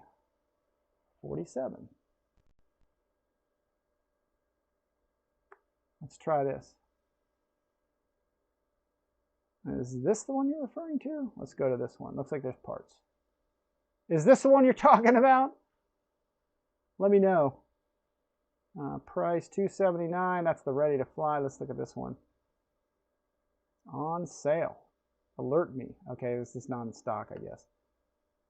Skytrain, Blitz RC works. Where's the specs on it? I'm assuming that's what you're looking at. Some assembly required. Let's look at that one. Let's see what we got. 1600 millimeter. Okay, good size. Yeah. Let's see what that is. All right, I assume this is what you're talking about. Let's see. More pictures and video. Let's see. TNRC pilot. Yes. Okay. Yeah, I'll mention it to him. We'll see. Was that a oh man, was that an LX airplane? I'm really not sure. Let's see. Have you seen those fiberglass Kevlar nylon racers, those super geared up electronic motors? These guys overseas getting 300 mile an hour plus. Guniac says, I can make them now, it just requires a little more work. Well, no, Guniac, man, you can just use your controller module and, you know, sell the afterburner rings. I mean, it's the same thing. It's just either you're lighting up a spinner or a center burner, or you're lighting up a ring. I mean, is there a difference? I don't think it matters. I mean, the LED setup, I mean, if it's a 12-volt setup, you can light them up. I put a ring in this. Well, you guys probably saw it. Here, look. I took, let me go to my home page there. Hang on. Let's go back to here. Go back to here. I think you guys saw this. I mean, I put this thing is crazy, man. I got to show you guys all this, but I was having some issues with it. I had a kind of a burnout thing. I couldn't really figure out what on earth was going on. But where is that darn thing? Let's see. Yeah, here it is. Yeah, this was the afterburner setup I put into this this thing. I mean, this thing's crazy. Look at this. Look at this. I mean, and Ray, this is using, I think I was using your controller. I don't remember. I think I was. Yeah, look at this thing. I mean, this thing, look at that afterburner. That's a ring, Ray. That's not even, now I will admit that it's buried in the thrust tube a couple, like an inch or 2 inches back. And the thrust tube is like an opaque, like a translucent. So when you light it up, it diffuses the light. If you have a thrust tube, that's and what I learned from this, if you have a thrust tube like this, that is, I mean, look at this thing. It's crazy. Look at that thing lighting up. I mean, it looks like it looks like it's on fire. So, which is what you want. So, but, and I have a 2-color thing on there. So I'll share that with you guys later. I'm trying to perfect it because I had a burnout the other day on something. I was like, I don't know what that is. So let me figure that all out here. Let me bring this back. Yeah, look at this afterburner, man. I can't wait to see that in the air. But I want to make sure it's right before I didn't want to light it up. Yeah, there's the diamond. Thing's awesome.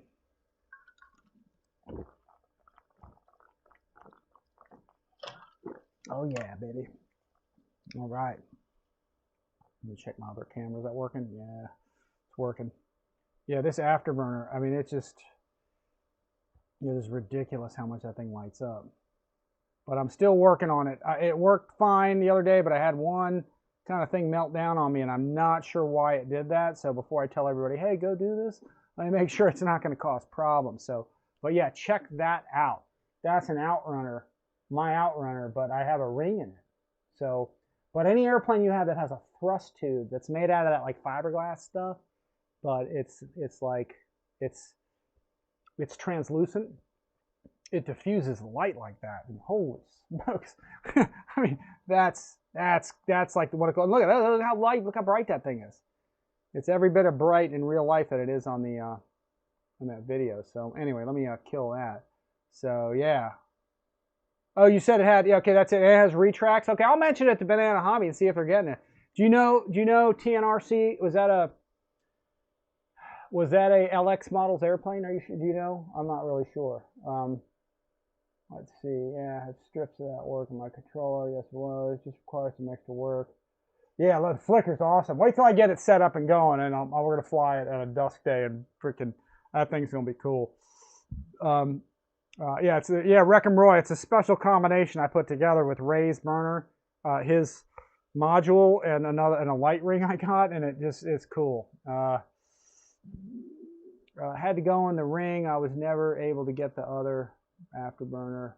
Will we ever see the UMX RC UFO? I don't know. Why is the green nav light brighter than the red? I don't know. Maybe it just appears that way. Yeah, the Viper Ray's burner is awesome. All right, let's see. All right, does anybody want me to show them anything? Or I'm going to talk to you guys. If I'm not getting, ask me questions, or say if you guys want to see something, I can show you some things. I was going to show everybody the innards of these two planes, and then show you a little bit of this thing here, because this is new. I think they said they were sold out of the T-33 of this at Hobby Zone. And again, this is the new BAE Hawk. This thing's fantastic. You know, it flies beautifully. The fit and finish is nice. It's not rough. So, you know, I can zoom in on this thing. It says Blitz RC Works. Okay, yeah, I'm not sure whose it is. Hey, Rich, good to see you back doing your live shows. That's for Ian Bowen. Yeah, hey, thanks for coming. Yeah, I was sick for a while, guys. I got out sick, and I hung out at home for a while. I didn't work for about a month or more. I just wasn't feeling good. I did get COVID, but I recovered from it. It's not, you know, like I said, I was sick, but, you know, it's like the flu. So, but anyway, but I am good. So let me talk about a couple changes here, guys, with the Hawk. Let me put these away. I'm going to just kind of put these arms up here. These are all from, check that out. Yeah, guys, pass that around about Flying Tiger RC and Ernst Manufacturing. They got some nice stuff. Let's see, the A10 behind you. You guys want to see the A10? Let me go into a couple things. Spirits RC, hey Rich, good to see you back doing live shows. Yep, let's see, Rich, you used the gyro and the Hawk. Yeah, I did, and it helped out, but you don't really need it. Me and Gavin flew without it, but we turned it on most of the time because it does help. Here, let me power this up. And guys, if you have sound and audio things, I'm powering stuff up, so let me know if you've got issues, if the sound goes nuts or something. I'll try. Yeah, the Hawk is awesome. I hear the T-33 is nice. Put mine together today. Have both T-33 and BAE Hawk. I'll give you guys a little bit of gouge on what seemed to work on this thing. I think the instruction manual that I lost. What the heck is that thing? I had the manual somewhere. Well, anyway, oh, here it is. Okay, the instruction manual in this deal. Let me zoom up here. It was showing here. What do we got here? Yeah, you see the CG? Oh, no, I'm going the wrong way. 65 to 75. I found that it's best at 60 to 65, actually. And Gavin liked it there, too, better. So at 75, it's pitch sensitive. And I got the video coming out this week, so we'll put that out. So, but to give you guys a little close-up here, let me zoom here. And I'll show you what's going down with this. And in fact, you know what? Let me power this up. Well, actually, before I power it up, let me give you guys a little zoom. My camera's going to rock a bit here, guys, because my camera rocks. All right, let me put it up here a little bit. Let me get it in the center of the screen. Get a little bank angle. That's why these Ernst stands are so good, because you can just position and do anything with this stuff. So I made a little mod to my battery floor, and here's what I did. Okay, I put. And I'm going to try and show you this as best I can here. Is actually, do I have a light? I do have a light. Let me see if I can put that on. Hang on a second. You guys can probably see that good enough, actually. But There is a light on here that lets you activate it if I turn it on, but now let me see if this will come on. Nope. All right, well, anyway, what I did, as you can see right here, this is the stock battery strap, okay? And I added a notch. I notched another one here. Just took a hobby knife. Actually, here's what I did. I'll show you here in a second. This is the battery they recommend, okay? And you can use almost anything. Basically a 1300, any 1300 3-cell pack. But even with that thing in here, and I'll show you that, that's in the video coming up here. Even with that thing full forward, okay, and the strap tied down like here, okay, the CG was like at 75. And it flew, but it was pitch sensitive. It was like up and down, up and down. So, but it wasn't hard to fly, but you just, at high speed, it's just porpoising. Even at low rate, it's just hard to control. So that's a CG issue. I mean, that's just, you can feel that that's the problem. So I just found that this is, it flies it and does well, because vertical, great. But it almost needs, it really needs the forward CG. So I went ahead and I used these, okay, or whatever you got, your standard 2230C pack, okay? And I cut another battery slot because I went all the way back. And in fact, where I mounted this, I just made another slot. And let me zoom in on that. Actually, let me show you let me go back to the drill bit, what I did, and it's real easy to do. I took a drill bit, like a long one, but you don't need one really that long. And I basically drilled the front. Let me see. I'll zoom in here. I just drilled a little hole to make another slot. It's an easy way to do it. You basically, if you can see the slot right there, I drilled a hole in the front part, and then I drilled the back part here, and then I drilled a couple holes in the middle, and then using a hobby knife, just cut them and made a slot. Okay, that's how you make a slot. I should probably show that in a video. I'll probably make a separate video of that at some point. But, and then, so I added a second slot there. And then the battery position that we put this in is pretty much right here. I put this as far back as I could get it, okay, under the front strap. Okay, so with the front strap about here, okay, on the front end of the battery as best as I could get it. Okay, this is where me and Gavin flew it today. So, and I flew it yesterday like this too. So, and then I kind of wrapped that up. I got to make the strap shorter. It's hard to get into a little plane. This is one reason I don't like little planes, because it's just a pain to get batteries in them and stuff. But let me tighten this up. So this is where we had this whole thing. Okay, we had the battery under the first strap, as far back as I could get it. Actually, this goes, I take that back. It goes farther back like that, because this slot in this strap is really big. So we had it as far back as I could get it with this strap under here. But you can go even farther, because it'll actually go, let me switch this thing. There's a big space, there's a big hole under here, okay, under here. So your battery can go way under, down in there. So you can put a heavier battery and go way back with it. So that's the beauty about this plane, is that I just wish they put another strap slot, but not a big deal. You just cut another one. So, and then of course I use my shelf liner along the bottom to make it grippy, so I don't need Velcro. So the configuration of this and the way I set up the cockpit or the canopy area was just a receiver right here with this pointing backwards, okay, the antenna back.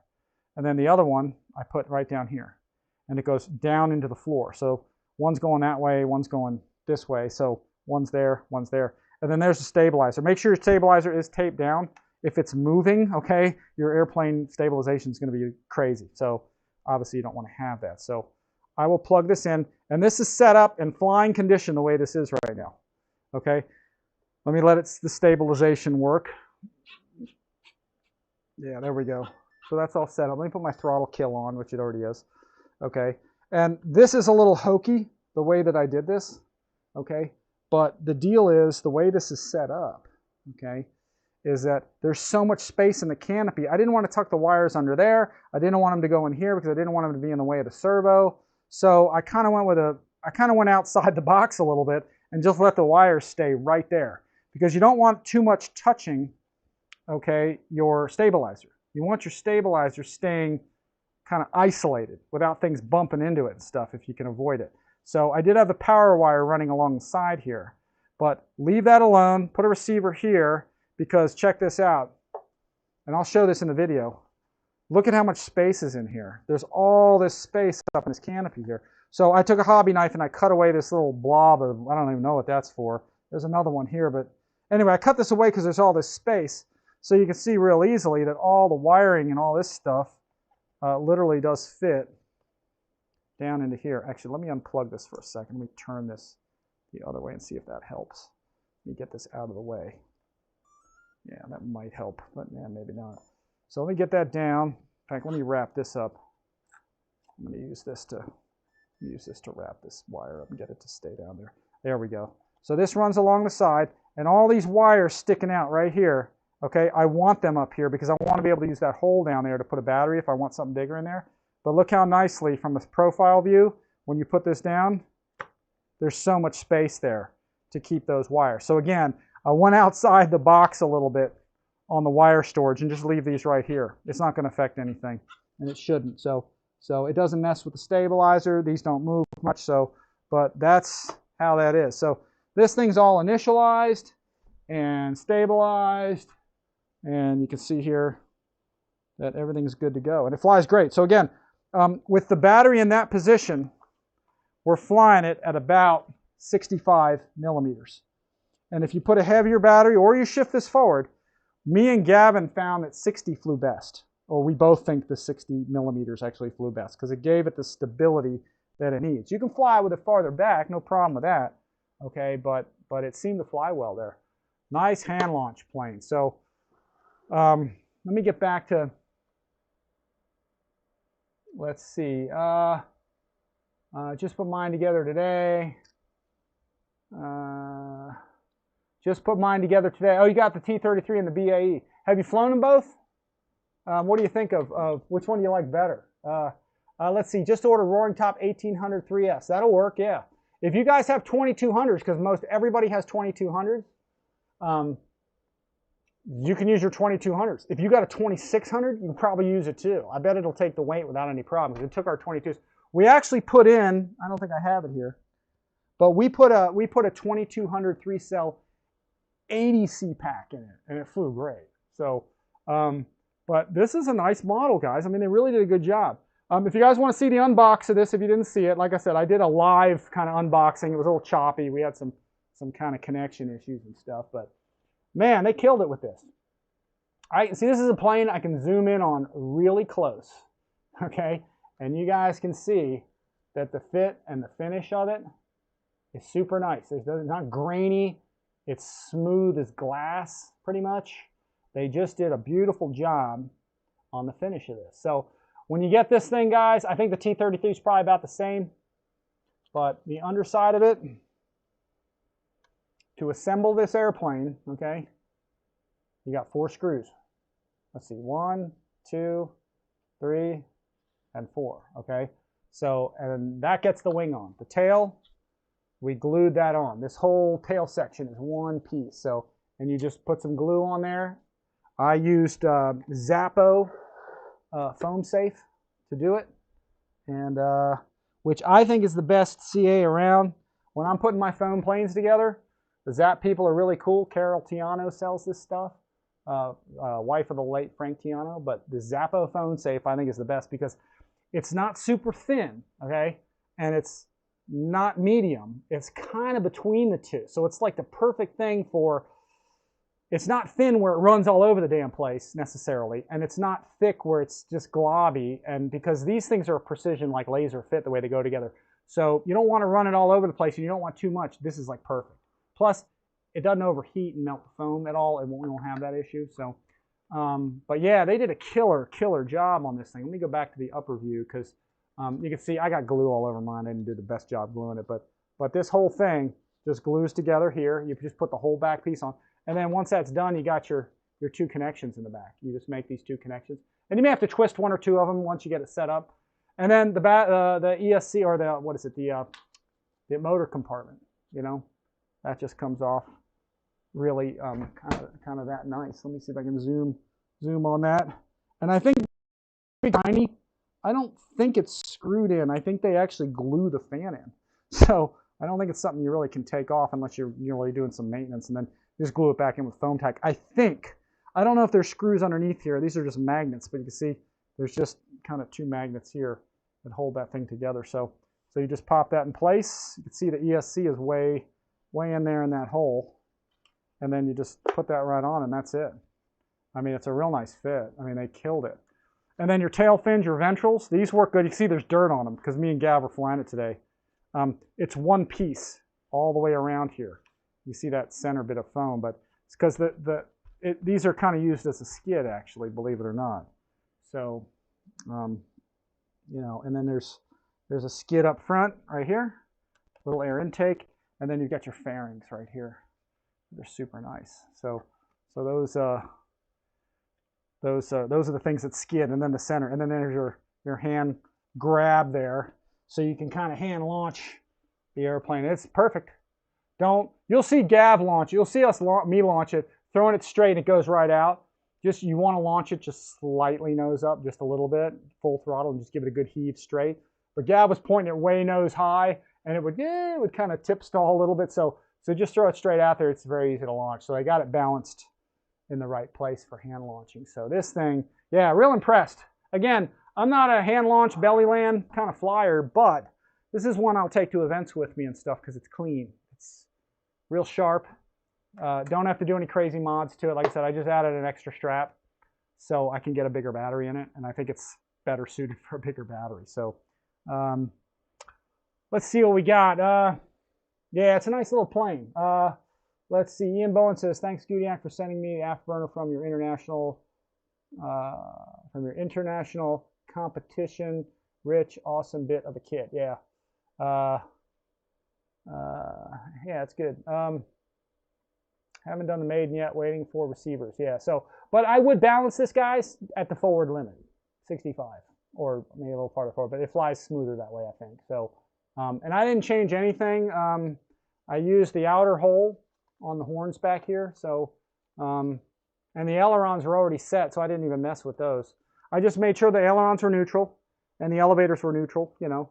And I twisted one or two of them. That's all I did.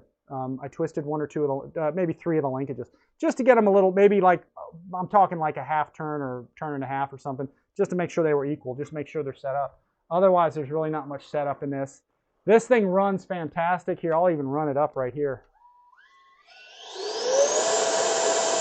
That's with a battery at storage. So, and Mike Bird says with 4S it pulls straight out of your hand. I just wonder if that's too much for the speed controller. I don't know what the amp draw is, but I mean, if guys are doing it, I may try it on a 4S and see what it does. So I bet it is a rocket on 4S. But Mike, with 4S, did you change the speed controller or just leave it as is? Because you got to be careful doing that because you probably are over amping, you know, the control, the speed controller. So yeah, you know, you might be smoking that baby. So let's see, what time is it right now? Is it 4:10? Yeah, it is 4:10, isn't it? Here, let me put this, give me a second, guys. Let me throw this wing back before I crunch it and destroy it here. So, here, I'll throw another idea at you guys. I may make a video of this later. But wing bags, guys. I might do a video later on this. We'll see. Wing bags. Okay. This is made out of that stuff you get over at the hardware store, like Lowe's and stuff.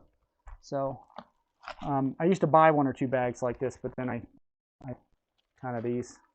So, and this is what it looks like. Okay, got Velcro there that I put on there, but I just handmade this. And there's my L39 wing, for example. So, you know, and it fits in there real nice. So, and it protects it, so that's why transport. I'm making more and more of these for a lot of my planes. The L39, the aerofoam planes, those are, to me, those are what I might be able to call like a legacy plane. It's the kind of plane I buy and keep for a long time. I mean, I'll fly it at events, and it's a plane that you take places. It's not one you just kind of get and throw out or sell or something or whatever. To me, it's one that you kind of keep for a while. But all I had to do with this to make these is you just cut it to the size you need it, and then right along here, using a stapler, okay, I just stapled the edge, okay, just go all the way down. And then I took some tape and, you know, some, whatchamacallit there, you know, duct tape, just tape the edge, make it smooth. And, you know, you're not going to have anything protruding into the airplane or into the wing, so you're not going to harm anything. But, and then just a Velcro strip, you know, right here. So there you go. And that just closes it. now you can transport it, and you don't have to worry about it getting dinged up too much. So you got stuff sticking out of it. And so anyway, there's some wing bag ideas for everybody. So, all right, let's see what else we got. Let me, yeah, baby. All right, let me unplug this before it gets dangerous. Let's see, put my safety on. All right, I'm getting wing bags custom made by the wife, yeah. But you can get this stuff in rolls, and I'm making more and more wing bags. I got to make some here for the diamond. Okay, so this is the diamond wing. In fact, let me do this real quick. Let me do what I said I was going to do. Oh, I was going to show you guys one more thing, actually, on the Hawk. I totally forgot. Actually, we did see this the other day, but what the heck. I'll show this to everybody one more time. Let's see. If we zoom in on this, and probably everybody knows this and probably doesn't care, but right in on here, you see the flashing light? Yeah, that's your indicator of your, sorry about that, I'm in the way. That's your indicator of your position of your switch. So if your gyro is off in the middle, okay, it flashes slowly. If your gyro is in the wing leveling mode, it's steady. So that's wing leveling and pitch leveling. Keeps it from over banking, bank limiting, pitch limiting. And then again, your center is off, flashes slowly. And then when it's in stabilization mode, meaning wind correction, it flashes quick. So you can tell that from just looking at that thing. So anyway, just tidbit. I did that, cover that in the live show too, but anyway, or the last live, I guess we didn't. But anyway, just thought I'd cover that again. All right, so let's unplug this. Let's get this, put this aside. And where's my canopy? There it is. All right, guys, get that down in there. Sweet. Excellent. Let's see what we got. Yeah, I got to make some wing bags for this. This is the next one coming. So we'll be doing that soon. This is the diamond wing. Again, I was out there flying it yesterday. Flew it last week. Flew fantastic. A couple nice features on this is it's got this nice nice doubler on the top right here. It's got this big gear doubler right here. There it is. And that basically just supports the gear on the other side. So this is a great grass field jet. A lot of these bigger EDF jets, a bunch of them really, some of them can't handle grass. That's another thing I like about the aerofoam planes is they handle grass really well because they have tough plates and things like this. And like I said, we had it on grass yesterday, and yeah, it took off and landed great. So lots of power with the stock fan in this thing. So nice aluminum arms on this. I'm really digging the way that they did this. Let me zoom in a little bit, and then I'm gonna go. Let's go this way. There it is. We'll zoom with my camera. It's gonna make my camera do what I want. Check out those aluminum arms. They really did a nice job with these. They don't need to be that long. I'll probably chop them off as time goes on, and they're very smooth servos. They have a tight gear train in them. So yeah, they're doing a good job. Another tip on this, guys, get into these L39s and stuff, and the diamond and all the aerofoam planes is inside here. There is a foam, or not a foam, but a wood stopper, okay, that can slide out. Okay, it prevents the tube from going all the way into the wing and then coming out of the other one. Even though the spars are tight, they don't really move much. But I took a little piece of foam, stick it in there, so when I transport it, like the wood doesn't come out. So anyway, that's just another thing I noticed here the last couple days. So let's see what we got here. Let me look at my chat thing, see what we're all doing here. Let's see, Hangar 51. Rich, Kenny's here. Kenny's around. How's it going, Kenny? Everything good? Let's see what we got.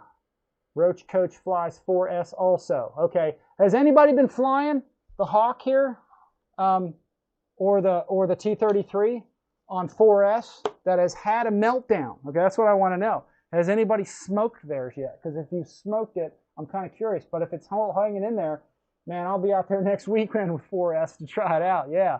So let me know. Let me know if anybody's heard of any of them, you know, burning out or anything, and I'll if not, I'm gonna try 4S. In fact, I'll take it out next weekend with Gavin. Candy break. I'll go out with Gavin next week and we'll do a 4S, man. I don't know if he's still watching, but Gav, if you're there, we'll do 4S, man. So going after the chocolate one. All right. All right. Sergio Morales is here. Excellent. All right. Mike Bird said no, works fine. Okay. All right, we'll try and burn ours. We'll try and burn ours up then next week. We'll stick a 4S. I got some 4S. In fact, I got 4S 80Cs, man. I'll put it in there. If that doesn't smoke it, probably nothing will. Let me turn my radio off here. All right, who else wants to see anything else? I got stuff I can show you guys. I'll probably get,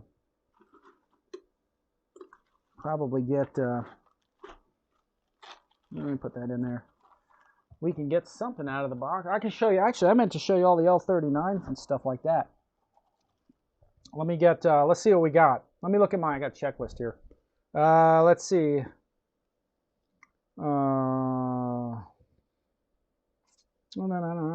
Put planes. Yeah, I cleaned up the room a lot. That's a good thing. Oh, does it say okay? Yeah, let me look. Somebody just said 4S is okay. Man, I wish I'd seen that. Let me go to the front here. The Tectum is awesome here. This is what I'm looking at here. Let me see. Does the website say 4 is good? Right, let's see this. Perfect for, was it beginners? Yeah. Let's see. They always say that. Let me see something. No. Let's see. 3 amp BEC. Powerful. Wing area. Well, it says will fly on 4-channel. I don't know if it says 3S. Where did you see that at? Or 4S? Because I'm looking to see, because I'd love to see if it says that, but maybe the instructions say that. I didn't notice that. But I think it pretty much is 3S. So everybody wants to put more cells in their plane. So anyway, yeah, it does say, it says down here 4 channels, but I don't know if it says, let me know where you find if it says that, because yeah, I'll try it on. If you guys are doing it on 4S and it's working, I'll give that a shot. So be more than happy to go faster. Robert Davis says, which transmitter do you use for your main? Oh, my main one is the NX10, which I have been, you know, kind of negligent doing a review of. But I really, honestly, I got guys that put out videos of this thing, like new and out of the box, and it's like, okay, well, but how do you like it? And it's like, well, nobody knows, because have you used it? So I'm using it a bit first, and then I'll probably do a review of it after but I like it. So far, I've had this in a bunch of planes. I've probably had it in about 10 to 15 airplanes now, and it is now my primary radio. So I use an NX10 because it's right up there in the right cost, and almost nobody needs more than 10 channels. And you know, the gimbals are good. So here, let me close the website there. The gimbals are real nice. Switchology and everything. Switches are all in a good place. Here, let me close that window. That's kind of distracting me. It's got the knob, you know, bind buttons in the right place, gears in the right place, flaps are in the right place. The menus are good. There's some quirky things I don't like. I like the fact the antenna folds down. Okay. And I use an NX6 too. And then it's got this little rechargeable deal where it's a magnetic. And then it's got a nice battery area that you can put. No, I just dropped it. All right, I take a bind plug, and I keep at least one back there, so I always have a bind plug somewhere. So, and it's got lots of plugins for things. It's got nice rubber grips. It's got these nice little sliders back here, but I've never used those for anything. To me, those are mostly useless unless you have some special feature. So, and then there's this little thing in the back for FPV stuff, I guess. I don't know, the FPV guys probably know what that is. And then it's a little awkward, but it actually is a good idea powering this up. You press and hold these new NX series radios. You press and hold that button, and then it comes on, and you have a nice, bright kind of digital screen there. and it goes through, you go through all your menus. It's very similar to the other. It also has Wi-Fi downloading of updates and stuff, and but so it's super nice. But the NX10 is my primary, and I'll do a review of it. I just wanted to use it a little bit first before saying, hey, it's great out of the box, and you know, it does all this stuff, and it's like, you know, it's like, okay, well, yeah, that's a review of it, and a lot of people do that, but I want to use it first, and then kind of give you guys a kind of a review of it after I've already used it and say, hey, I really like, you know. But so far, it is excellent. I mean, it's like, to me, it's the best bang for the buck, you know, 10-channel radio, and if you buy a 10-channel radio, that's about all you need. I mean, if you get 6 or 8, you might be limited with some airplanes, but even with a swept wing F-14 and stuff, I mean, 10's about all you need. So, you know, and geez, you'll do almost anything you'll ever need to do with it. So I do like the collapsing antenna. So, but yeah, the 10 is the way to go, I think. And it's replacing the DX series. My other prime area that I use, which is my sort of secondary backup kind of thing, which is actually where most of my planes are, I need to transfer everything over, is my DX9 Black Edition. So they're both really the same. It's just that the new, you know, this one has Wi-Fi, it updates, you know, it has, I think it's got Bluetooth buddy boxing and all that kind of stuff, which I don't really use, but the NX is the NX and the DX are nice. But the NX is going to replace the DX eventually. So, but both top-end radios, so you can't go wrong with either one of these. So, and the nice thing is the switches are all standardized.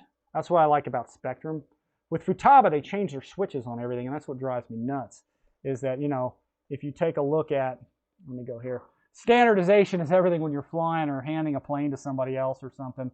And, you know, here, try to zoom on this. I need to get a better zoom for this thing.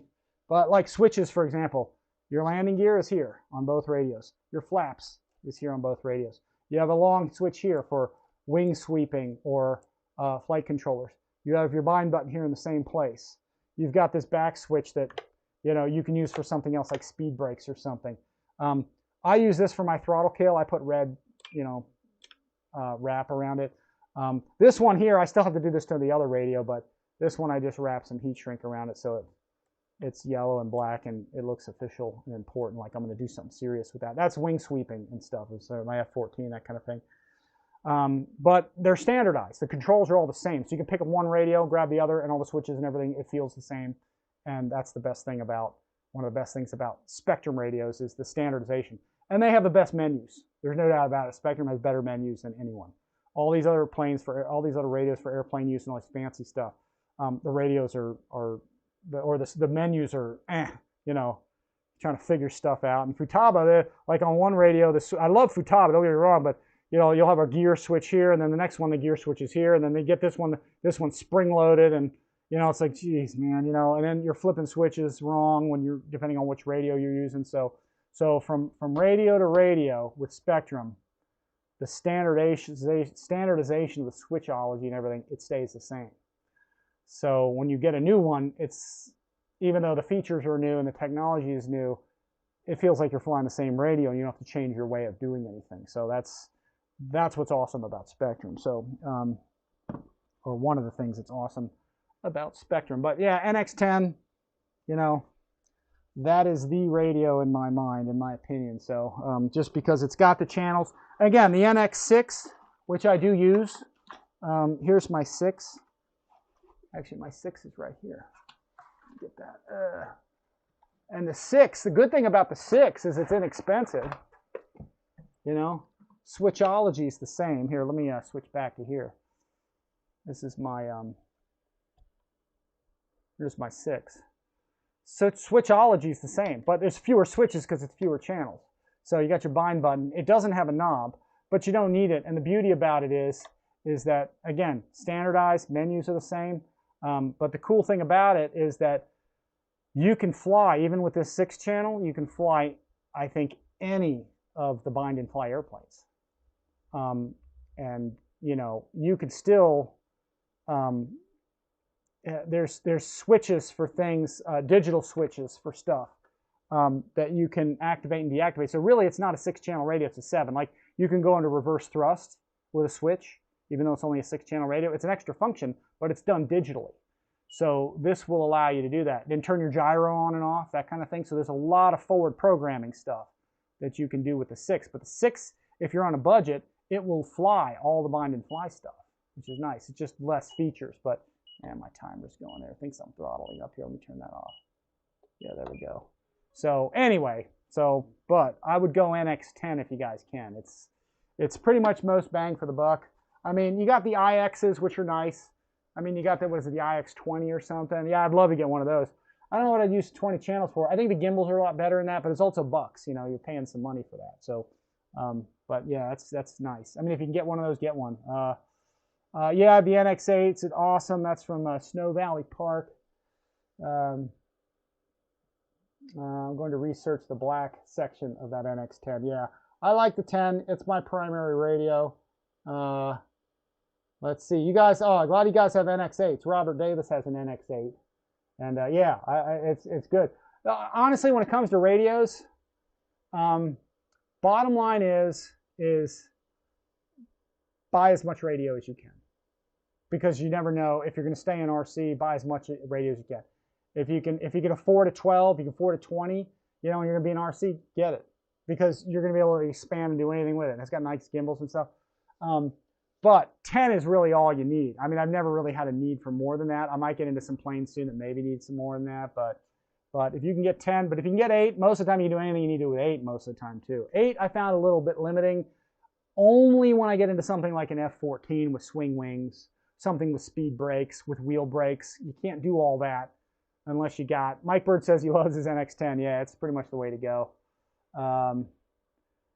Wreckham Roy says most of my 3S planes get 4S power just because. Yeah, yeah, just because.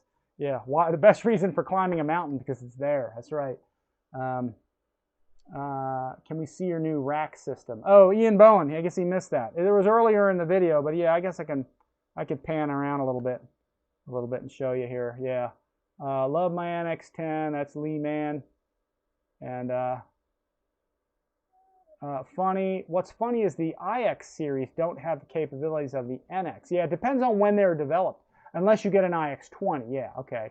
But again, you're talking about bucks, and who needs 20 channels? Again, I think the IX has a better feel, the 20. Yeah, I mean, just like the gimbals, but it's a lot more expensive. But the gimbals on this are nice. They're nice and smooth. They're a Hall effect, I think, which is what the 10 has over the, I don't know if the 8 has it. But these are supposed to be a little better gimbals, and you can kind of feel it in there compared to, you know, when you run the NX6, for example. But to me, it's all about the feel of the gimbal, really.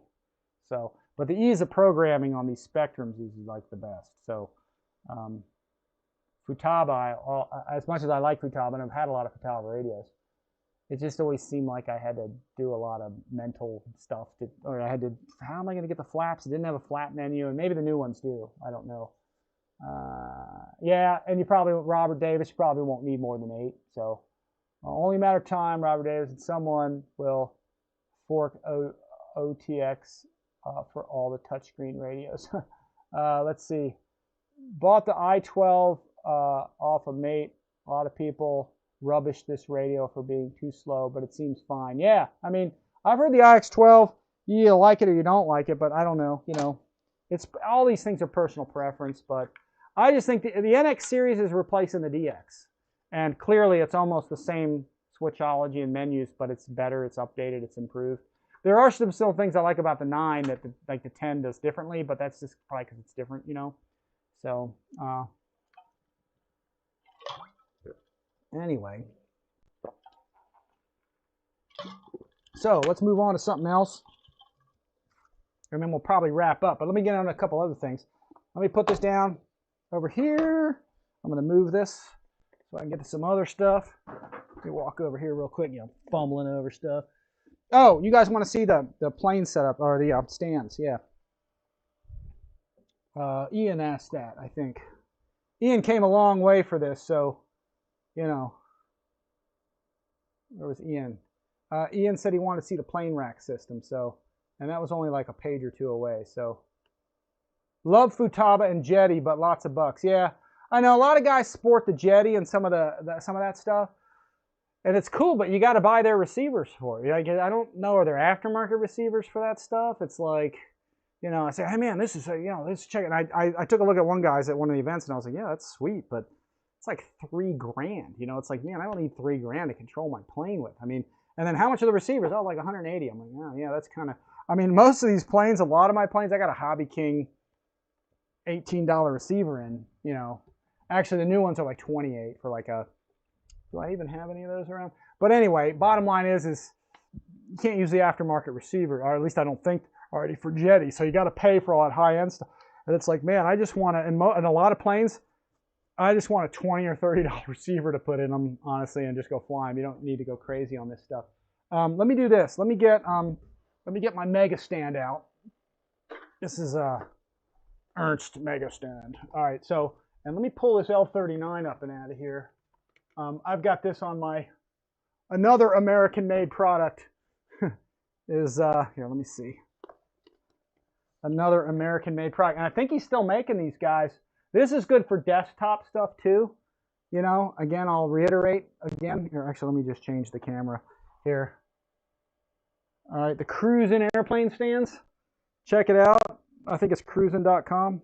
So this is a good stand. You can see I had this big model on it. It's a small stand, but it'll support the weight and it's tough. So John Zinn, another made in the USA product. So very nicely constructed. A little pricey, but man, they're tough. So again, it'll support the L39 here. So you know, check these babies out. I think it's cruisin.com. I think. In fact, let me look. Let me see if I can get on there and see. Let me look at this real fast. Crew, Crewzinn.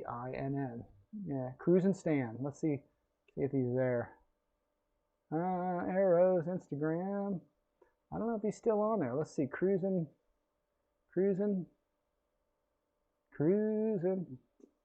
Maybe not. Let's see. Cruisin' flight gear. Let's see. Maybe not. Let's see. Cruisin' flight. Oh, there it is. Facebook.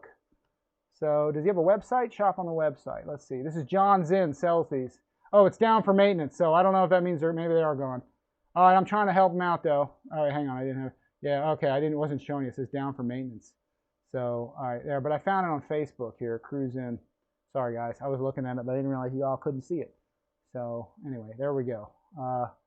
So I don't know if he's still doing this stuff or not, but we'll see. Contact him, see if he's, what was his latest, his last post was in 2018 or something. That's not a good sign.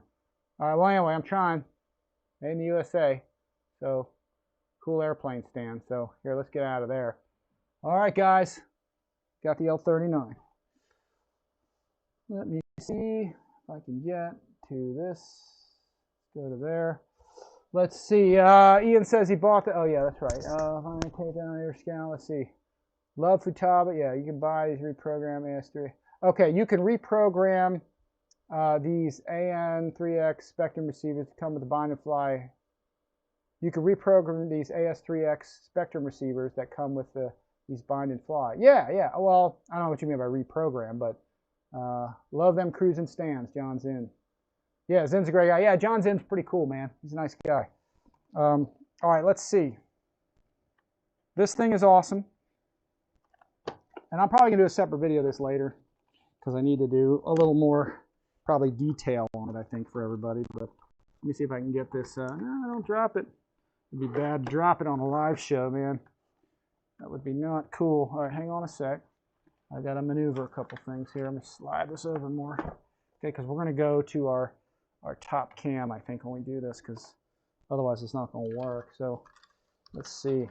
Let me go full down on the table, which we're about there. Switch to our top view. See what we can do. We'll talk cockpit setup here, or instrument, or whatever. Here, let me get the battery area. So here's the interior. So I was going to talk about this a little bit if anybody wants to see that. So I keep my spars in here. So when I go out to fly, I don't leave them at home. I also keep the pitot tubes with the wingtips in there, because those are easy to break off. These are to separate the batteries. Okay. I have them a different color than the floor, so I don't lose them in there, and like I don't realize there's one in there, and I fire up the plane and suck it back into the fan. You don't want to do that. And then here's the top hatch cover. It comes off. So, but here's your basic setup of everything. So, got most of my, let's see if I can go this way. I've got most of my electronics right in here. So, and if I zoom on that here, I can get in on that a little bit more. See if I can angle my camera a little bit without disturbing something here. See if I can go this way a little more. There we go. But we got, I'll pick this up. There we go, that's probably better. But got the dual channel Aerofoam BEC, landing gear and brake modules, and they're all just kind of, I have them pinned to the sidewall there, just Velcroed, and then running along the side is wires. Okay, and then on the other side, simply is the receiver. I have right in there an Admiral receiver. Okay, that's good to go. I'll probably do a separate video on this, and then my receiver batteries go right in the middle. So here, let me back off on that a little bit there, and you guys can see the layout of this. So I added battery straps, okay, because there was only one, okay, and I felt like, you know, probably 3 or 4 pounds of batteries probably warrants a little more than just one battery strap, especially the way I'm flying. I'm hard, as you guys know. So the strap on the airplane, if I'm not mistaken, which one was the stock strap? I think it was, shoot, I even forgot. I think it's this one right here. There's 4 straps here.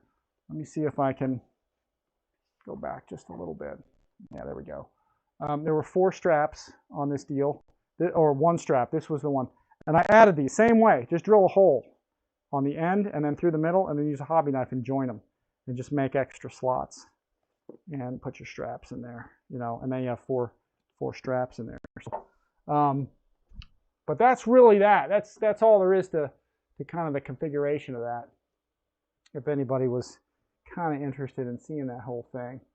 And I'm back here. Yeah, all right. Let me see something here. Go back to the live stream there. All right.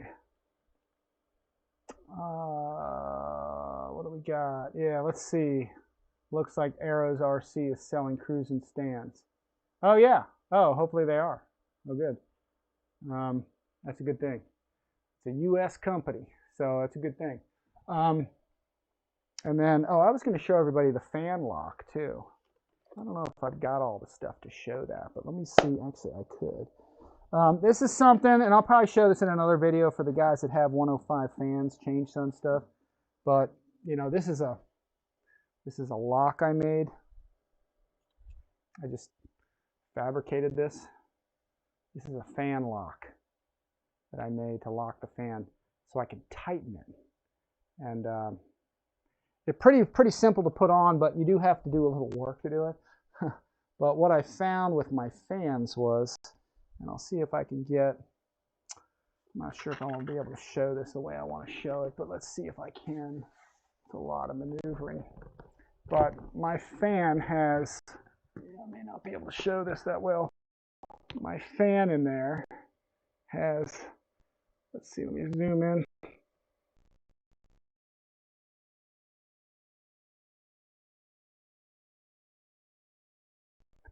Okay. And I have either side of that nut, because this thing is a collet drive, and the collet can slip unless it's tightened enough. So by taking the cone off, drilling those 2 holes, and using the fan lock, the tool I made, I can lock my fan down tight. It keeps it from slipping off. So here, let me go. Let me see if I can find. Just tap the nose cone there. See if I can zip back to here. All right, here I am. I think I have that somewhere. I was going to show everybody that thing if I still have it, but honestly, I don't remember where I. Let's see if I can find it real fast. If I can't find it, we'll skip and press on to something else. But oh no, there's one fan. Oh yeah, there it is. Okay, so yeah, I found it. Give me a second.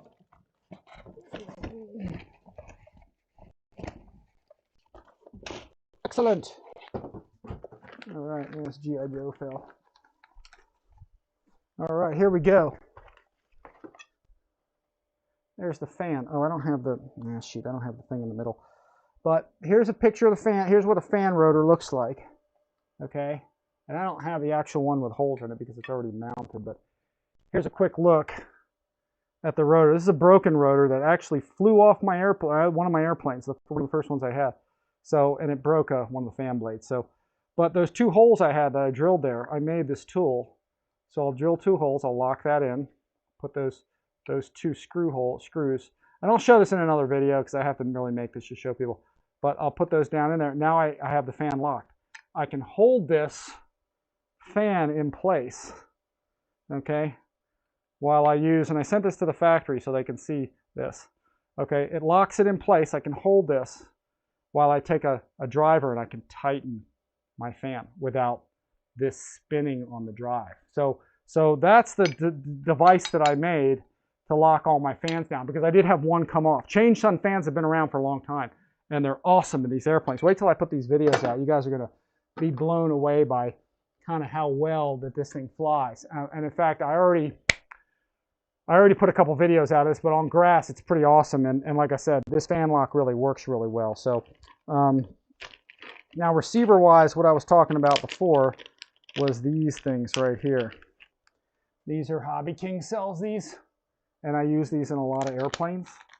Okay, so these are, they used to be like 18 bucks, now they're like 28 bucks or whatever. But anyway, these are the newest and latest and greatest. These are the V3s, RX V3 720. They make a 620, 720, 820, 920, I don't know. And that's how many channels it is.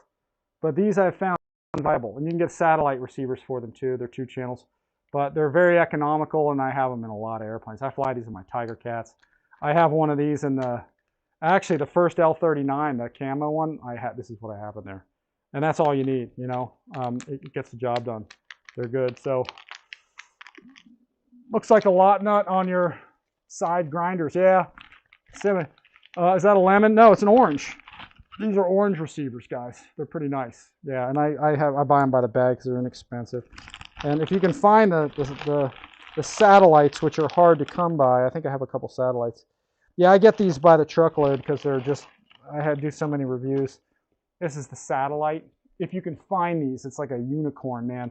They're always out of stock on this stuff, especially in the U.S. warehouse. So, but yeah, you can never get these. But this is your orange. This is the 110 XL. So this is just a satellite, you know. And I think it's, if I'm not mistaken, it's like almost expensive as the regular receiver. But I think, I don't know, maybe it's 10 or 20 bucks. I have to look at it. But so I don't really need these unless I have a bigger plane. Then I'll put a satellite in them or something. So, but if you can even find them, because they're, last time I ordered them, I didn't see any in stock. And then the last time I ordered them, actually, they had 4. And I was like, okay, I just took them all. So they're inexpensive.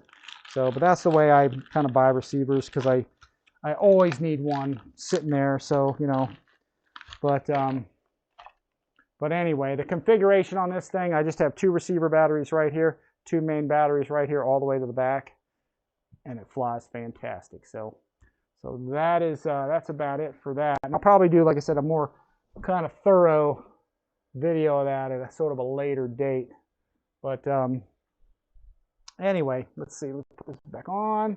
Nice hatch covers. Again, this one's spring-loaded. It's real nice how it comes up. So pretty sweet. So Hamilton's hangers. Nice model, Rich. Yeah, this is a good flying L39. They did a nice job on this. Like I said, wait to see the grass field I did on it, demo we did on it yesterday, so I'll post that here real soon. So yeah, they did a good job. I tell you, of all the paint jobs, because you know, you can go to Banana Hobby and see their different paint jobs. I'm going to go there right now. Let's see. Let me go to EDF jets, foam jets. Yeah, these are the 3 versions of it, 3 paint jobs. You can get this in turbine, okay? And then, so there's the camo that we have videos of, and that's super cool paint job. And then, you know, you got the Breitling, you know, the Reno Racer one, which is very popular. People are buying the heck out of that one.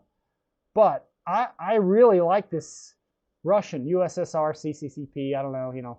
One guy told me, oh, CCCP, it's not CCCP, it's USSR or whatever. I'm like, you know, it's, yeah, but it's says CCCP on the side of it, so that's kind of what it is. But that's another story. So, but yeah, they do doing a nice job on these things. But I really like this paint job. I think it's very distinctive. And in the sky, you can see this thing. I mean, it's so contrasty with the blue and the white and the little red accents. It's yeah, it's pretty sharp. It's nice. So yeah, you can't go wrong with these things. Like I said, very tough, very durable, you know, foam airframe and stuff. So anyway, I'm gonna run my checklist here. Let me see what I got going on. Let's see. Looks smart, doesn't it? Hamilton's, who we got? Robert, I actually should be looking right up there, shouldn't I? You have a JR module on your NX10 to connect to them. I'm not sure what that means. Yeah, 2 gig antennas. Hello, Rich. Planning to use Orange ORX as a satellite. I'm going to use that orange. Well, yeah. There's the receiver itself, okay, which is the big module, okay. There's the big receiver right here, and then there's the satellite. So you use them together, okay. If you have a smaller model, not that big of a deal. Just use one. You just use your regular receiver. This is the receiver part. But if you have a bigger model and you want like better reception, a little extra safety, to have another antenna, then use a satellite, and you just join them together with this. So you've got 4 antennas instead of just 2. 2 is all you need. You definitely don't want to have 1 unless it's a small park flyer or something like that. But that's the deal. Yeah, great flyer, man. Banana Hobby's killing it with this with these large airplanes. These 105 jets. They're really pretty awesome. So let me go through my list and see what else I got. Let's see, rods, horns, I think that's about that. Let's see, show setup. Yeah, we talked about that. Stock power on these things is awesome.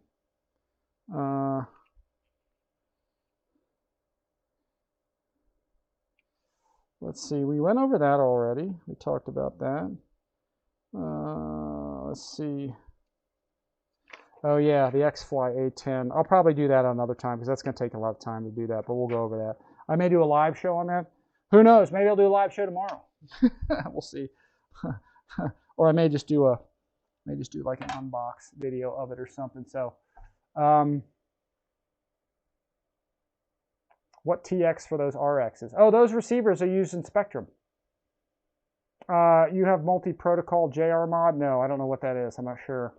Is that something for the radio? I don't know. I'm not sure what that question is. So, but anyway, anybody else have anything? I think we're going to wrap it up here pretty soon because I covered a lot of stuff. I've got all kinds of things to go over with everybody. Like I said, I've got this Firehorse. I've got this A10 back here from E-flite. I've had it for many weeks. A lot of airplanes we're going to review. And so, I'll be doing more of that stuff. John C. says, have to see the scheme to appreciate it. Those BH jets have servo boxes. HSCs don't, including servos. Yeah, 1,000. Yeah. We went over all that already. Let's see. Paul say they're DMX compatible. Go straight into my NX10. Yeah. That's the thing. Paul Slade's asking. Yeah, they're DSMX compatible. So straight into the NX10 or any other, yeah, they work with all those, yeah. So like if you were to go into Hobby King's website, they have them all there. I don't have any affiliate at Hobby Link, Hobby King. I probably ought to set one up. So, but yeah, it's the same protocol, so you can use all that. Did I just lose my battery stuff? Yeah, there it is down there. So. I also use a different color. My battery floor is black. I use white. These are between the batteries, so the batteries don't slide on each other. So I'm going to make a separate video on this, really, to show the innards of this and how I set everything up. So I will put that out there in the setup because I think it's going to make a little more. For somebody that really wants to see that, I'll have all that in there. So, but yeah, they did a beautiful job on this thing, man. They really killed it with the fit and finish on this deal. So. And that servo is like buried in there. We transported it to the car there before. All right, let's see. Rich, great to see you. Live again. Yeah, glad you're getting a little R&R from work. Yeah. So I got to work again though here this week. Let's see. Thanks for the info, Rich. Don't stop what you do. I'm a fan. Roger, I didn't think they were yeah, they are. They're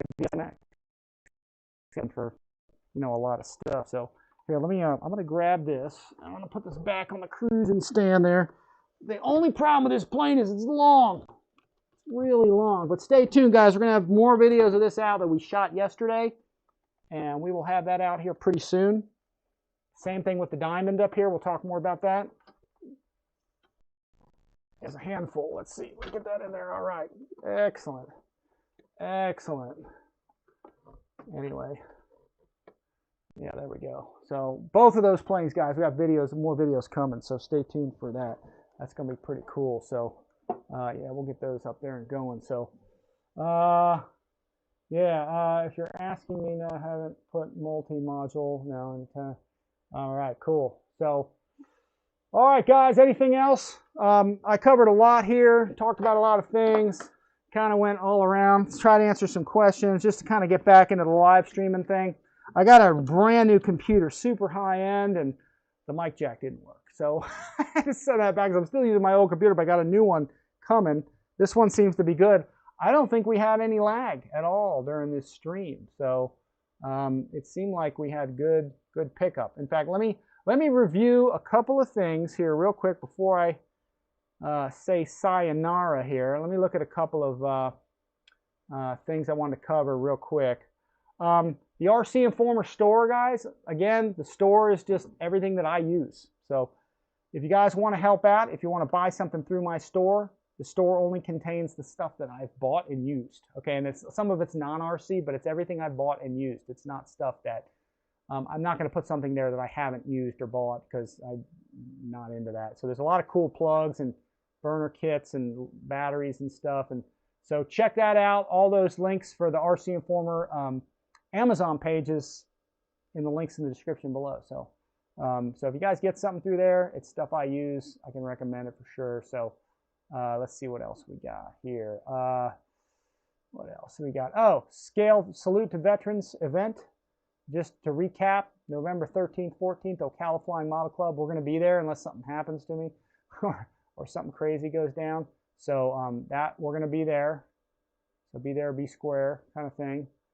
It used to be Salute to Veterans. Now it's NASA Salute to Vets Scale Contest. So we'll be there. We'll be bringing in some free planes from FMS and hopefully some other stuff. Once again, Flying Tiger RC, best airplane stands. Actually, somebody asked me to show those again, so I can probably zoom over there and show you all again real quick. And airplane transmitter trays and stuff, all made in the USA. And I'll show you those real quick here before we go one more time. Hobby Zone, please use our links below. If you guys get something. And the Tectum is awesome. We did reviews of that. And of course, I haven't done the T-33, but the Hawk's awesome. So you can kind of bank on that. Of course, so is the Husky. So we went crazy demoing that. Speed test. All right, let's see what we got. Let's do a quick speed test. See what my internet's doing here. Do the live stream here. Full power. Go to warp speed. Oh, that's pitiful. Slow. 140, 150. Normally, I'm up at like 900 or at least like 500 or something like that. So, but it's enough to keep up a good live stream. So I'm okay with it. And then that's the download and the upload. Yeah, we're up around 500. That's usually, again, around 900 or so. So, yeah, we got good speed going. So I'm not going to complain today. We didn't have any choppiness. So, and then check out the videos, guys. We got lots of stuff, lots of videos on the channel. So check out the burner, man. Check out that thing lighting up. So it's awesome. There it is. Fire. I'll get that going and we'll have that in a future video. So, stay tuned on that. There's Hobby Zone again. And what was this? Oh, this is what is this? Oh, Osceola. Oh, the Osceola event. Oh, that's right. That's going on. Oh, shoot. That's right. I used the low-tech method because I didn't have it on there. Osceola. That's right. I did not have that thing there. Where was that? Victor. Swap meet and fun fly, guys. Upper camera. Let me get rid of the websites. Again, I'm going low tech on this because I didn't upload it in time. I was out flying this morning with Gavin. So swap meet and fun fly Saturday, November 13th, 2021, Osceola Flyers. Come there, be square. I'll be there with stuff probably to sell and give away. So I've sold a bunch of stuff there. There's usually a big turnout at this, so you guys can come. We'll post this. I just got this today. We'll probably post it on Facebook here coming up, so stay tuned for that. And then let's see where else we are. Banana Hobby. Again, please use my links in the description, guys. I do appreciate that big time. And go back to normal mode, cruising, and all that. And somebody was asking for my, somebody said they wanted to see. Reckham Roy says, tell Amy hello from old Reckham. Okay, so I'll tell her. She loves the attention. Let's see. Thanks, Rich. Great show. Glad you're feeling better. Yeah, I'm good. Good show. Lots of information. Randy Butterfield is here. All right, good. No touching access for any of, what is that? Bomb shit? I don't know what that means. Ian, okay, guy. Any UK guys know of any good flying sites in Norfolk, UK? All right, somebody asked me about the airplane racks. Let me see if I can show you all that again. See if my technology will work with me. I got to get a better camera driver servo. So there's my airplane rack from Flying Tiger RC. That's one of them. Let me see if my servo will allow me to do this. Let me go down with this. Yeah, baby. Let's see if we can see if the motor's got the muscle to power through that wire. Ah, there we go. Here, let's see. Yeah, there we go. There's my rack system. Let me see real quick if I can. Somebody asked to see that again, so we'll see if we can show you that thing. And let's see what we got. Let's go here through this. Sorry, guys, it just froze on me, or it got overloaded. So there we go. I'll go around there. Yeah, I got to get a better servo mode. But yeah, there's my airplane rack system right there from Flying Tiger RC. So check it out. You see it's vast and it's pretty awesome. So again, like any airplane that you want to, you know, stack. These are the swiveling ones again. So I'll show you. Yeah, I can zoom in here and show y'all. Yeah, these are the ones that swivel. So the beauty is you take this thing and, you know, you can lower it, take your airplane off. You can use any padding that you want, and then you can swivel them up. These are meant for like a vaulted ceiling, like I have, which most people don't have. You can push these up, you know, and angle them up, and put things out of the way. I think it actually works best. Let's try. And I already showed this plane, but everybody saw it already. But I'll show you again. But like the T7A trainer, for example, this one, move, take this one out. I didn't really plan this way, but it actually works pretty good to show you this way. So, and then these go on here, just like this. So that's what you got at the end of that. Now the new ones are coming out. They're gonna have, they're not gonna have the swivel. They're just gonna be straight. Most people don't need it straight again. So, and then I put this rubber thing on there, which actually include now with these things. So, but Flying Tiger RC, really nice product overall. Like I said, I have a vaulted ceiling at an angle. It really needs to be swivel ones. So I get a lot of storage out of it. And I put this on the rack and then push these up. You know, I can get these really out of the way and squeeze kind of here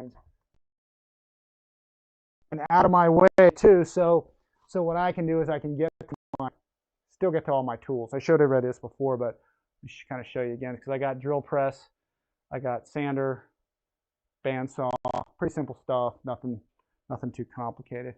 I got the MB339 right here sitting here. That's ready to go. I'm going to put a cooling hole in it though, and I'll talk about that in another video or something. But yeah, there's my rack. There's my floppy server. I'm going to walk back over here as this thing is panning. So get this thing out of the way. I'm working on the pan and tilt just to sort of perfect it and make it a little nicer. So I'll get it working a little smoother than it is now, but it's working. It's not bad. So it's pretty neat. So let's see. Let me see if there's any last minute questions. I think we covered most things. Just wanted to kind of get in, say hi to everybody and answer some stuff. And that's a spanner wrench. Nice working on, that's a spanner wrench. Nice working on fabbing up tools that you need. Yeah. I end up spending a lot of time fabricating a tool to do something with, you know. So, and again, this is a prime example. this fan tightening tool I made. So I'll use my bandsaw, drill press, sander, you know, whatever I have to fabricate a tool that I'm going to use on a lot of airplanes. I'm going to be doing a lot of the Banana Hobby, you know, 105 jets, and I've got 4 of them now. And there's more to come.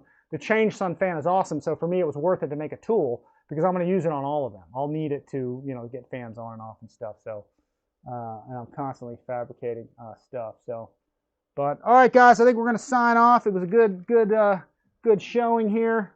Let me get this out of the way. If you guys haven't already, you know, spread the word of the channel. You know, like and subscribe if you guys haven't subscribed already. You know, hit the notification bell. The more you guys can help me out by spreading the word of our really cool channel, I appreciate that definitely. So if you got friends that haven't checked it out, you know, hook them up with the channel so they can check it out and subscribe and stuff. Really appreciate that. Let's lock that down, and that's all in place. I forgot my pitot tubes were there. So, and that's it, guys. I think. Oh, Arthur RC is here. It's late in France, but just want to say hi, buddy. So Arthur RC's, he's got some nice videos out there too. So, you know, check out his stuff. And we will see. So, and that's about it, guys. I think, let's see, Les Burnham's still here. Nice show again. All right, guys. Again, nothing too specific today, but just want to cover some things, say hi to everybody, answer some questions. I'll try and structure the next one where we're a little bit more with a specific focus, but it was kind of nice that we could kind of talk about a bunch of different things and just time to talk RC stuff. So, Wrecking Roy's Rich, always watching, sharing, and learning from you. Thank you for watching. Really, the plane racks are awesome, guys. So it does keep things tidy, and this is in the works. The stuff I just showed you. I'm going to do this entire back wall with this rack system. Okay, so and these are all, you know, these are all made in the USA. You know, by Guy Caputo. So, you know, and I'm going to do this whole back wall, and I'm actually going to do that whole section too. So when I'm talking to you guys about planes, I can have a few on the racks there, you know. So not so much for storage there, but more for display. But I'll probably have a bunch up here because right now I've got some wings on an old, you know, glow style rack. I was hanging planes here before, so all this stuff is going to change back here. And I'll like I said, I'll make you. Oh, jeez. Yeah, my girlfriend's standing right there. She's just standing there when I've turned my head. So anyway, you want to come say hi? People are asking. Say hi to Amy. Hey, Wrecking Roy, here, come say hi. Here. Hey, Wrecking Roy, check it out. Amy came up here and scared the crap out of me. Here, come say hi real quick. She's going to jump in. So there she is. Say hi, everybody. Say, hang on, let's see if I got here. Yeah, just kind of slide in. Here, slide in. So there she is. The RCINFORMER official fly girl. So I see you stole our candy. I stole the candy. Yes, I did. So, all right. Are we almost ready? We got dinner. We're gonna do something soon, or what? Okay. Yeah, I'll be done. Yeah, I'm saying bye to everybody now. So there she is, guys. She came. We're gonna be doing more pictures too. So with some of the planes. So some more bikini and stuff. So yeah. Oh look, my viewers are all of a sudden going up. We've got 100 guys here now. Holy crap. So. All right, yeah, she's real, guys. So anyway, here, Wrecking Roy says hi. Hello, Amy. So there you go. You can see the chat board there. I got to get used to looking there. I'm so used to looking down here because I got to control it from here. So, but all right, guys, we're going to sign off. Amy's making me some dinner, so I can't complain with that. So I got to go, and we'll do this again. Let's see. What is the foam? Oh, the foam battery pad is this stuff. I show this in all my videos. It's shelf liner. You can get it in all kinds of colors. Here, give me a second. Let me do. Hang on. Let me get another one of it here. I usually have the. Oh, here it is. Here's some. I don't. My whole roll. I have a roll of it. I always have a roll, and when I run out, I get another thing at Home Depot. But here, look. In fact, I'll go to my top view here. Okay. And if I zoom down on here, you can see I actually have this for my table pad. This is a glass, shoot. Here, let's do this. This is a glass tabletop, but I padded it with this shelf liner stuff. Here's some shelf liner, comes in a big roll. It's spongy and it's sticky. And when you put a battery and a LIPO on this, boom, it doesn't go anywhere. So you don't need Velcro. and that's what I line all my floors with. You can get it in different colors, different textures, but essentially that's what it is it's essentially just, you know, it's just shelf liner. So, but I line, everybody knows who watches my videos, I use this shelf liner, and paint stuff sticks to it. I use this shelf liner for like everything, for a lot of stuff, and mostly, again, you know, for my battery floors, all my battery floors. And then I'll use the sticky, I'll use a little piece of it like this, like when I have my 12-cell airplanes, the big L39 and the Diamond and all that stuff, the MB. I put, so the batteries not only sit on the floor, but they have a piece of that between the batteries. So when the batteries are put together, they don't slide on each other. So it just makes it kind of more integral and all that kind of stuff. So, all right, guys, I'm back. Wreckham Roy's hottest fly girl on YouTube. Yeah, she's pretty awesome, man. I'm lucky. So she is a doll. So we're going to be doing more. I got the tanning pad all cleaned up, and we're going to pick some of these hot planes out there, and she's going to do some more posing with the plane. So she likes doing that. So anyway, I get mine at IKEA. It's anti-slip. It's anti-slip carpet stuff. It's shelf liner. They use it for all kinds of stuff. But yeah, this is good stuff to use. So anyway, guys, I'm going to sign off.